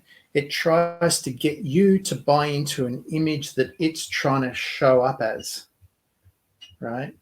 And so when we look at these sayings here, what makes you better than anyone else, and who do you think you are? That is like one ego saying, you're trying to project an image, like I'm trying to project an image, but I don't want to buy into that image. So I want you to pick another image that's less than my image. Mm-hmm. You with me? That's less than. Pardon? That's less than, right? That's less than, right? So it's not about you or your ability or worthiness or anything. It's about one-upmanship, right? And I've experienced this so many times in so many ways. I cannot emphasize how painful this can be when you're being swept up in it, right? And so here's the situation that I see. You have gotten to a level of ability where you can manifest certain things at a certain level of ease, right? From your point of view, I see you have this humbleness about you. It's like, yes, I can do this, but I know there's always more, and I'm looking to do better. And but yes, I can do this to whatever degree. And then there's people around you that are like, well, we can't even get to this point in ourselves where we can believe it's possible, and here you are doing it at that level, and you're going to keep going, right? What does that say about me? It says, if I start buying into my negative self-talk, it means I'm not worthy. It means, who am I in relation to that? There's so many negatives. It's too much for me to bear. So you know what, Paulina, you just stop doing that. Stop doing that. And even if it shows up in your reality, don't accept it. So, for example, if you were to manifest $1,000 repeatedly, right, just like you could focus and $1,000 would show up, and you could do that over and over again, and you could do it without even thinking about it. It just kept happening to you. Your life would change pretty quickly, wouldn't it? Mm-hmm. Yeah. And the people in your life right now who can't do that, what would it be like for them to watch you go through, make all this money come into your life and then rise up? How do you think they'd take that? Honestly, they will think that I am bad business on something. You're doing something bad. Yeah. Okay, no, yeah, but what if they knew that you did it the right way, and that you were doing it through focusing your energy? What if they knew that's exactly what you were doing and there was nothing bad about it? How do you think they would handle that progression of you? That will definitely, they will start to ask me how to do it, or like me being an example for them on how to do it. Ideally, that would be great, because then you'd have all these people going, Paulina, Paulina, Paulina, show us how to do it. we want to learn. You're awesome, right? That's how it should be. But what's the reality of most people? What do? They don't want to do the hard part. They can't. Yeah, they want to drag you down. They can't even believe that it's possible for them. They can't believe it's possible for them. Even if they were to accept that it's possible, they know how difficult it is to get to that level and sustain it. They know how much hard work it is. So it's just easier to stop you from doing it and for you to buy into their reality as it is. Right? So they can't stop you manifesting. Imagine you manifest thousands of dollars. They can't. And can you imagine this? So someone knocks on the door. Hello, is Paulina there? Yeah, here's some money. Walks away. You're at the shopping center. Someone bumps into you. Oh, sorry, this. I've been looking for you. Here's some money. People slip money in your bag. People come up to you and put money in your pocket. It just happens. Like your friends are going, I can't even manifest a decent wage, and here's people just giving you money. Like, how do you do that, right? That's what they're really saying. How do you do that? I'd love to do that. If I could do that, I would do all this stuff with it, right? But because they can't do it and they can't stop you from manifesting, they can stop you spending it by making you feel guilty and unworthy for having it. Oh, that's bad money. Oh, you shouldn't do that. Oh, look at the rest of us. What makes you think you get to spend that just because it shows up? Just because you can manifest it doesn't mean you get to spend it. You have to be poor like the rest of us. You have to struggle like the rest of us. It has to be hard like the rest of us. Meanwhile, if they had your ability and opportunity, they wouldn't think twice. They'd be spending that money. They wouldn't even look in the rear view mirror to see how you were. And that's the reality. Okay? And it's a shame because, you know what? If they were just a little nicer to you, you could teach them all how to do it. And even if they couldn't do it, you'd probably spend the money on them anyway. Because it's no big deal for you to manifest it. Make sense? Mm-hmm.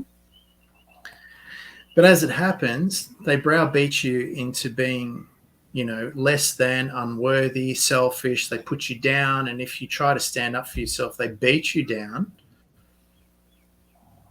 And then if you can stand up to one of them, then they rally a whole posse against you. So you're outnumbered and you got no choice, right? So screw them. You're not going to spend any money on them, right? And they know that. So it's better for them just to keep you where you're at. So the reality is, now that we understand that's how it works, when you start receiving things, I suggest you start receiving in secret until it's too late for them to do anything about it, right? So if it's a matter of, if we're talking about the metaphor of manifesting money and it just shows up like birds just pick up loose $10 notes and fly up to you and drop it in your lap, right? Can you imagine you seen that video, the bird that just flies in the guy's window with lost money? Opens the drawer and it puts it in and this drawer's full of money. I'm like, how do I get birds to find money? Bird. I want that bird.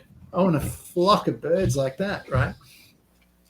So it's like, okay, if you got this ability and people see it and they get jealous and they can't stop you manifesting, but they can stop you spending, or worse still, they're going, give that to me. Here, give me that. That's bad. That's bad for you. Here, I'll have that. Right? It's kind of like a bad fairy tale, like a Cinderella story or something, isn't it? Right? She's more beautiful than the stepsisters, so she doesn't get to go to the ball just in case Prince Charming pays attention to her and not them, right? Thing is, Prince Charming doesn't want them anyway, right? So it's ridiculous. So I would suggest you start to receive bit by bit in secret, okay, and you store it up. So if it's like the money, you take it and you put it in your pocket, you don't tell anyone, and then you put it under the bed until there's a big pile, and then you put it in a bag, and then you leave the house and you take your money with you, right? And you never have to go back, sort of thing. They go, what happened to Paulina? Where's she gone? That selfish, unworthy person. Oh, she's living in the mansion with the birds bringing her money every day, driving the Maybach, swimming in a pool, drinking pina coladas with the topless bartender, right? Bring her drinks every hour. That's what's happening, right? So, you know, it's like you don't need to tell anyone what's going on, because people get afraid, they get jealous, they get envious, they get insecure, and it's nothing to do with you as a person, your worthiness, nothing to do with that. It's all to do with who they are, who they think they are in comparison to you, because they can't do it, right? Not many people can go, you know what, I'm so shit at this, I can't do it. I wouldn't even know where to begin. But Paulina can do it, and I reckon that's amazing. You know what? I would do anything to sit down with her and pick her brain and learn how she does it. And one day, after however long it takes, after all the hard work it takes, to actually have that skill for myself. That'd be awesome. No, most people, they go, I feel unworthy when I look at you doing that and I can't do it. I feel unloved because the universe, birds aren't showing up and giving me money, right? Was about me that's not good enough. You know, I find it really hard. How can she find it so easy? It's not fair. Life's not fair. You know what? You know what I can control? I can control her thinking it's okay to do that. I can make her feel bad for thinking it's okay to do that. And at least that slows her down. So that's envy at its worst. It's like, I can't compete with you. There's no chance. So I'll try and slow you down. And if I can, I'll stop you altogether. And then I'll keep you right here on a leash, just in case you ever try to do it again. It's terrible. It's an awful thing to do to a person. That's a very unloving thing to do, right? A loving thing to do, like, would be like, you know what? Manifest as much as you can. Buy a big house, fill it all up with as much as you can, right? And when you've had enough and you've done everything you want to do, if you want to give it away and help people, even better. But if you don't, that's okay too. You know, you can spend it all on yourself if you want. That's your ability. You get to do with it whatever you like. And I think it's amazing that you have that ability. It sets you above and beyond most of the people out there. Why would anyone want to shame you for being above average? Only people who were below average would want to do that, right? So it's about value here, yeah, and recognizing your value. And you can't do that. It's really hard to recognize that you're an eagle when you're surrounded by turkeys, is the saying. You know, you think you're one of them. You think you're just like, it's like, no, actually you're not. And it's not like in an egotistical way, like, huh, I'm better than them. It's like, no, it's just you're different, and that's good, you know? And so rather than trying to blend in and be like everyone else and do it hard when you don't have to, why don't you just go and enjoy your life, right?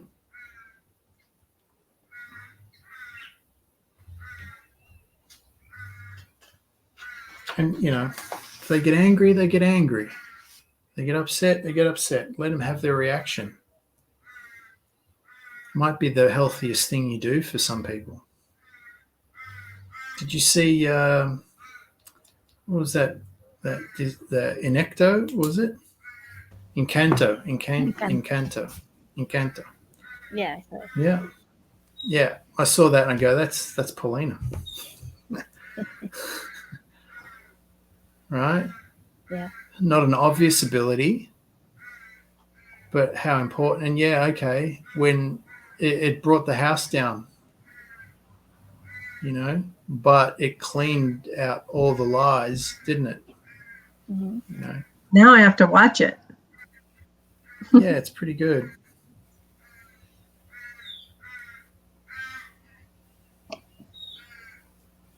You know, what was it, Bruno that had all the visions? Was it Bruno? Bruno, yeah, the uncomfortable Yeah. uncle. Yeah, because he saw future timelines, and he saw one that nobody liked. So instead of, no one wanted to hear it, so he left the family, not to upset anybody, so they could keep their illusions going. So, well, that's not good for him. It's definitely not good for the rest of the family. So, yeah, truth will rock the house down to the foundation, but you know, better to build on a solid foundation. That's what this whole thing's about. You know, you want to be on rock when you start building. Otherwise, you'll get, you know, you put all this effort in, all these years in, time goes by, and you realize this thing's going to sink. It's going to collapse. There's the cracks already appearing, you know. If only we took a bit more time in the beginning and did it right, we'd be okay.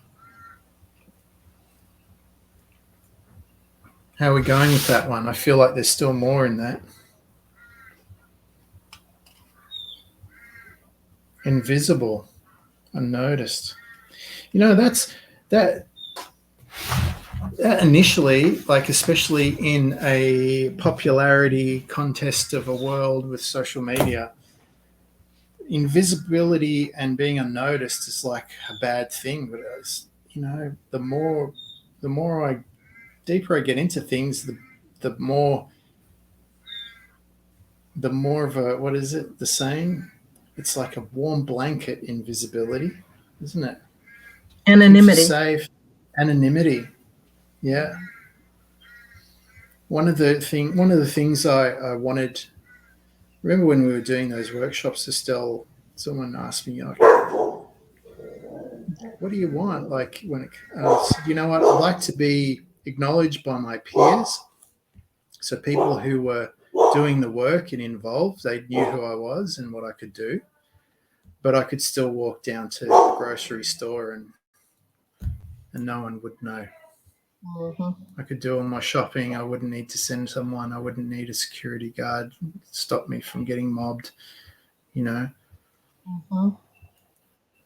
I was the people that mattered. They knew. They'd recognize me. People that didn't matter, didn't know. I just walk straight past them. And when I started to, you know, do the scans and get the results on paper, let's say, not just what I thought was happening, I was like, first of all, I was shocked. It's like, wow, that's my brain. Mm-hmm. And then I realized my value, and I realized where other people were in comparison to that type of measure. And I realized also that a lot of people just wouldn't get it. They wouldn't be able to perceive that, for one.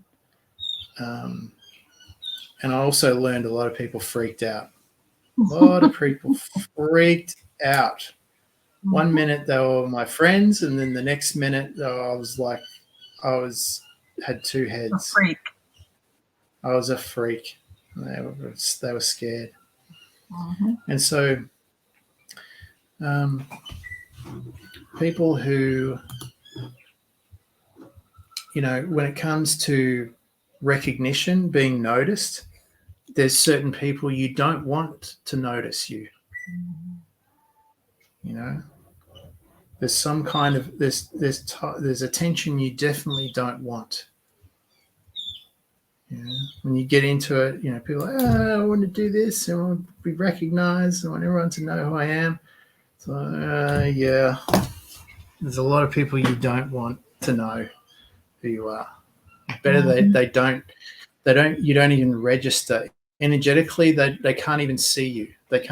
you become invisible to them. It's a good thing. Yeah, it is a good thing. Can you imagine manifesting, being the manifester of money through birds and people stuffing cash into your pocket and all at weird times randomly?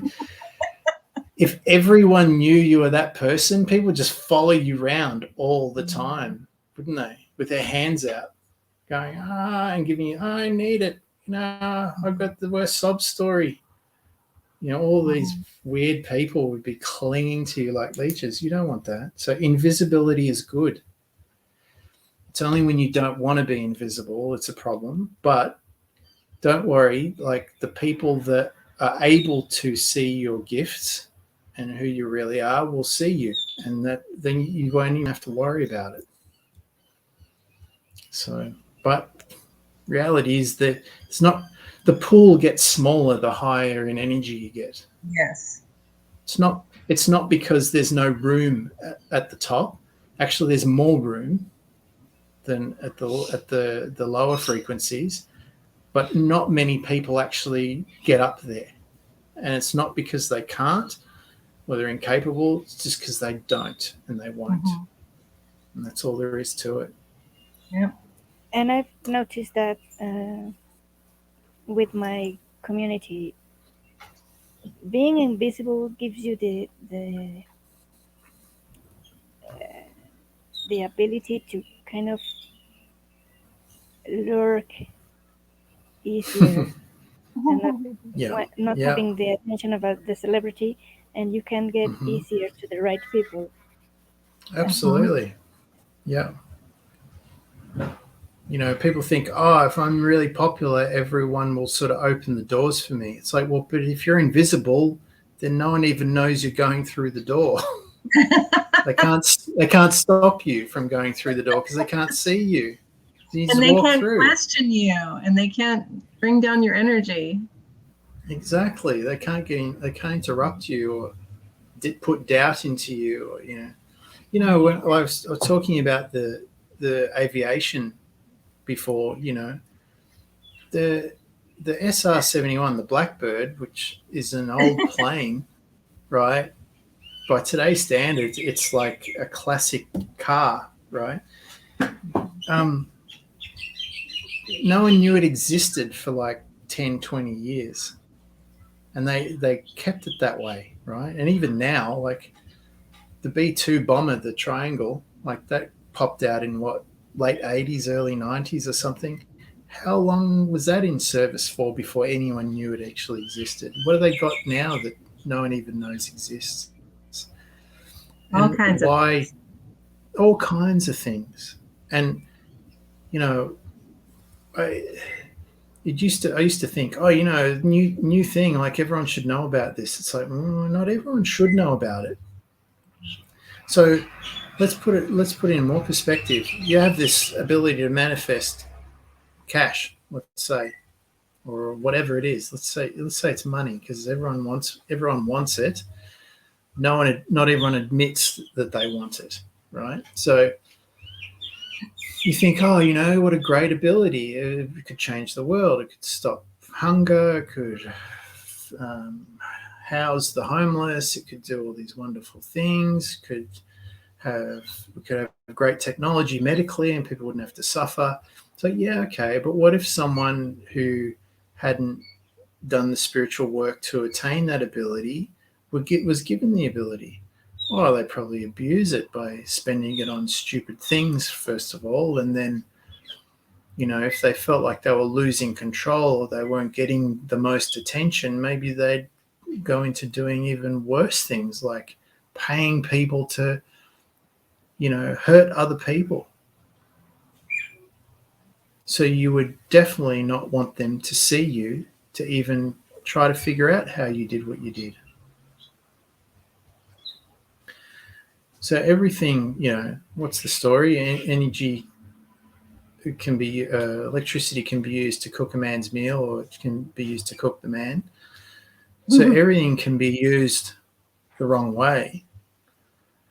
I don't think you get certain abilities unless you have the maturity to be able to balance them out and use them in a wise way. You know, when I was doing martial arts and I was at my peak in my late 20s, I remember telling the story ages ago. I had a barbecue with all my hockey buddies, and the clown on the team is always saying inappropriate things at the worst times in front of the wrong people. And one of the guys asked me to do a demo. He said, like, oh, what would you do if I did this and that and the other? And I showed him. And he said, oh, man, if I had your ability, I'd just be going out and I'd be wrecking cunts everywhere. And I said, well, that's probably why you don't have the ability. Yeah. You know, and if you did, you wouldn't do that. You definitely wouldn't do that. And one night we went out as a team across the road from the rink, and there was this other football team there that walked in, and those guys were just walking in pissed off. They wanted to fight somebody, and they were like, looked at us and thought, great, we're even numbers, let's go for it. And they picked a fight. Ended up dragging my buddies out of this bar fight. Pool cues thrown and tables flipped and stools thrown. It was got crazy. I felt like, you know, the security guard trying to get a dignitary out of a hot spot. And I pushed my friend out. They picked on one guy. I don't know. He was the one that stood up to them at the beginning, and they were picking him. Kept pushing him out, got him in the car, and one of the guys drove off, like getting the president out of Dodge, you know. And I thought, oh, you know, when we get back to the clubhouse, they're all going to thank me for getting him out of such a shitty situation. I got back there, you know what? They were more angry at me than they were at the guys that started the fight, because I didn't go around and demolish everybody because I had the ability to. I'm like, mate, that's not what I don't train in this to be able to go out and hurt people. I do it so I can protect people, me first, and everyone else after, right? I don't want to get hurt getting into a fight with a bunch of morons over something that's not even worth my attention. And so you can imagine that those friendships didn't last very long after that, because they looked at me like, oh, you're a traitor. You should have beaten them all up for us. I'm like, mate, I don't need friends like you if you're going to drag me into situations where you expect me to put myself at risk because you've got a beef with a stranger over something that has no relevance about tomorrow. You know, deal with your anger issues. Deal with your frustration about why your life's not where it wants to be. Don't go out on a Friday night pretending to have a good time with your buddies only to try and drag them into a fight so you can unleash your anger.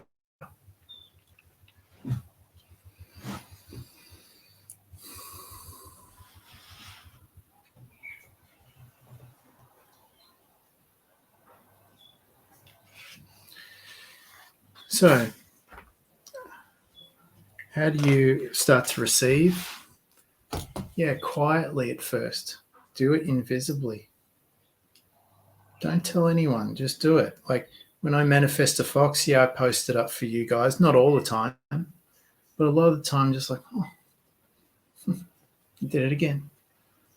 And then I just go about my business, right? Can you imagine walking down the street?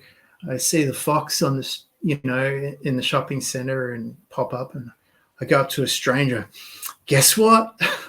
I manifested a fox again. And you're like, fucking weirdo. What are you talking to me for? Leave me alone. They don't understand what I'm up to. They don't need to. They don't want to. It's fine. You know, I know what I'm doing. I know where I'm going. When I'm ready to go, I go. And that's it. You know, people have a problem with it. It's their problem. That's an old saying. Person with the problem, person that has the problem, the person with the problem has the, how's it go?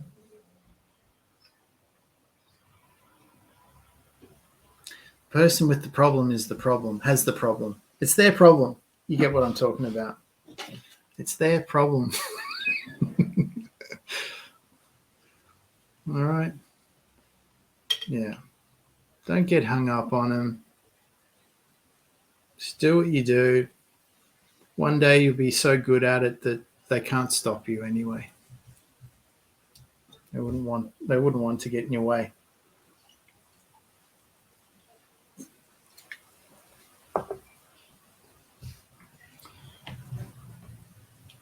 Well, we're getting close to time. How's everyone going? Any more questions? Do we get clarity on that, Paulina? Yeah. Yeah, thank you so much. I think we need to come back to that one because it feels like it's not finished, but hopefully that'll give you a bit more wiggle room, because when we started that, it felt like you'd sort of stopped trying because of other people's how they were going to react. So you just not do it before they can have a chance to react. It's like, you know what? They're going to have a reaction whether you're doing it, whether you're not doing it. Going to have a problem with you one way or the other. Let people have their reaction, but don't stop developing your abilities just because other people can't do it. It's ridiculous. Can I add something to that? Please. So because I see this in myself, Paulina, I will self-sabotage because of something that someone said or didn't approve of. And it'll all be going along, like all of my pieces are coming together. I'm manifesting out of nowhere. And someone will say, well, you don't need that. And then I think, oh, maybe I don't need that. Well, I never needed it in the first place. So maybe I shouldn't do that for myself. And I create this craziness around it and I sabotage myself. So I don't know if you do that, but Yeah. I felt like you might. So I share that with you. And I'm an excellent manifester. I really am. I can manifest almost anything. But I'm the biggest person that gets in my way. So.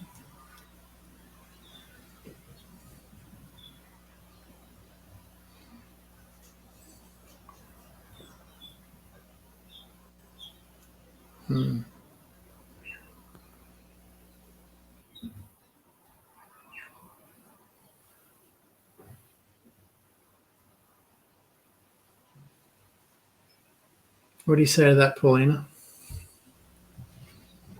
Yeah, self-sabotage is also an issue.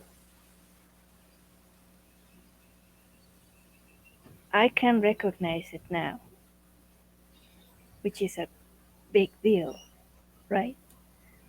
Mm. And I'm still working on that. Sorry, on that in between.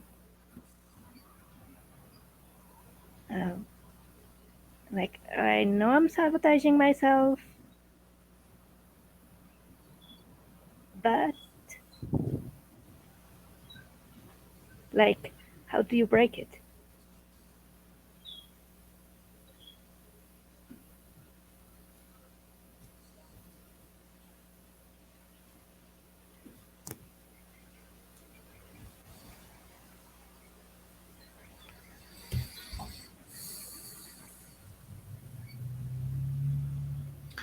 The thing about self-sabotage is it's kind of tricky,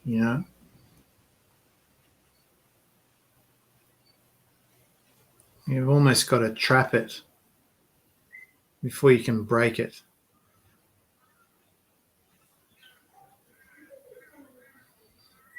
Because, the whole idea of sabotage is you don't know it's happening until it's done, right?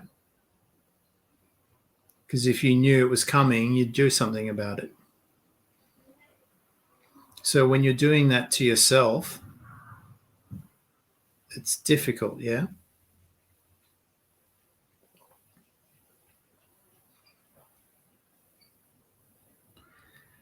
So you sabotaging yourself is invisible to you until you see the effects of it. So if you can, do things without you perceiving them, there's probably less likely that many people are going to perceive you doing them too.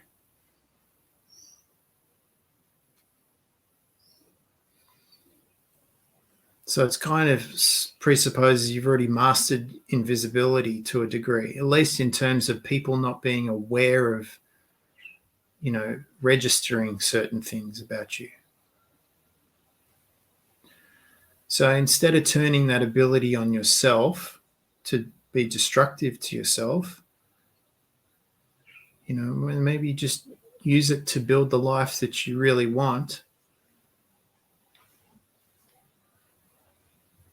in a way that no one can get in the way of stopping it.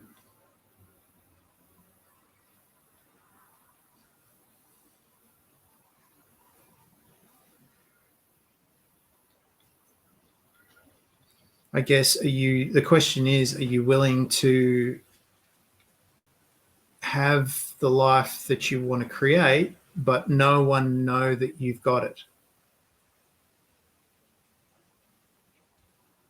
Because if you can, and you can accept that, then you're going to have all the power in the world to choose who does get to see it and who doesn't.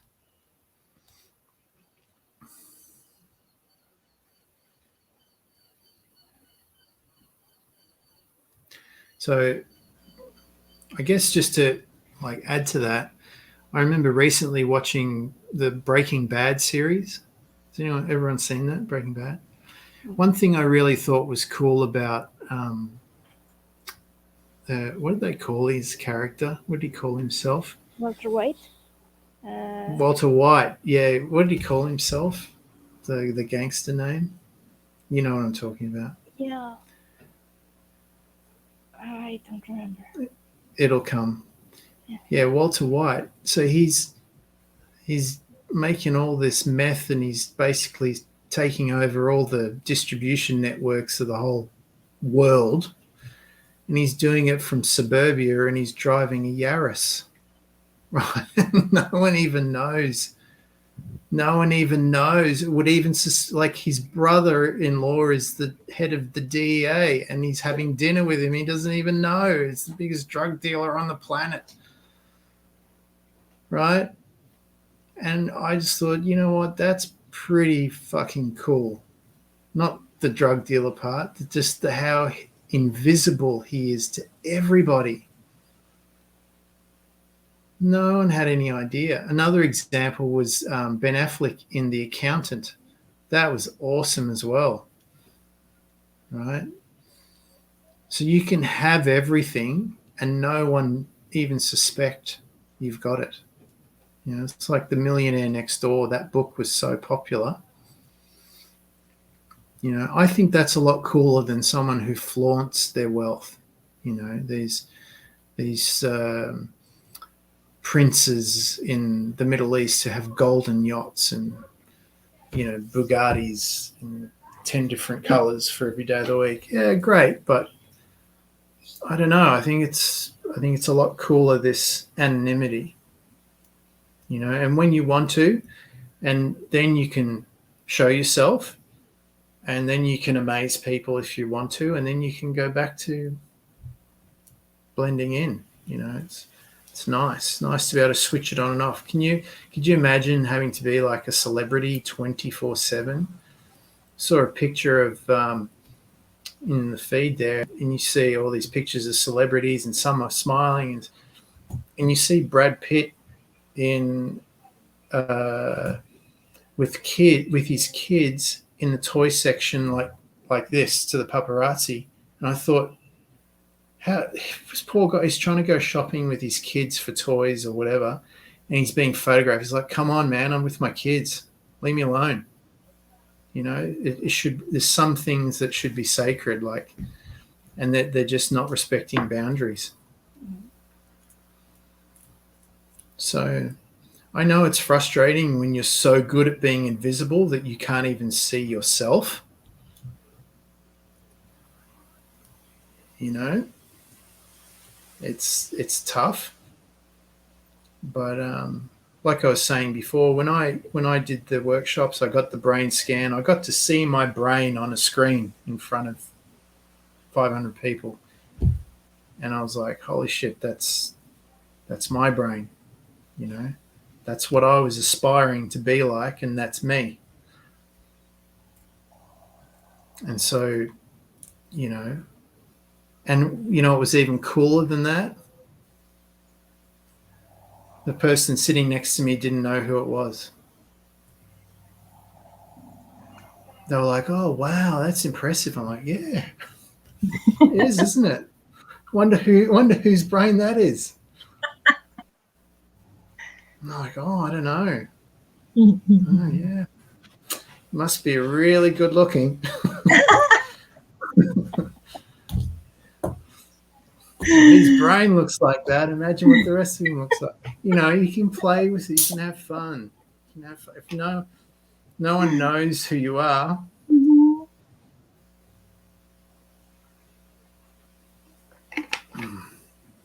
Yeah. Yeah. You're in a good place. You're all in very good places. I think one thing we share is this self-critique and perfectionist. It all has to be better. It's like, oh, you know what? We did pretty good to get to where we are. You know, and maybe we're in a perfect spot. Maybe the foundation is already really good.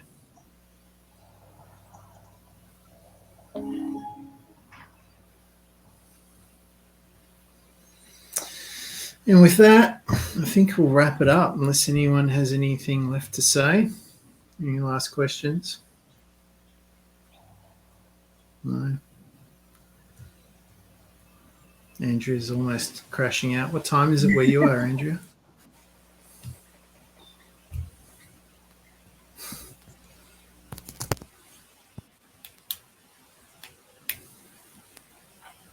You're muted. You're muted. We can't hear you. I sleep and sleep and sleep, yet I'm still sleepy all the time. It's amazing. It's only 11. We're on the same time. Yeah, so is Paulina. So everybody's on the same time except Oh, nice.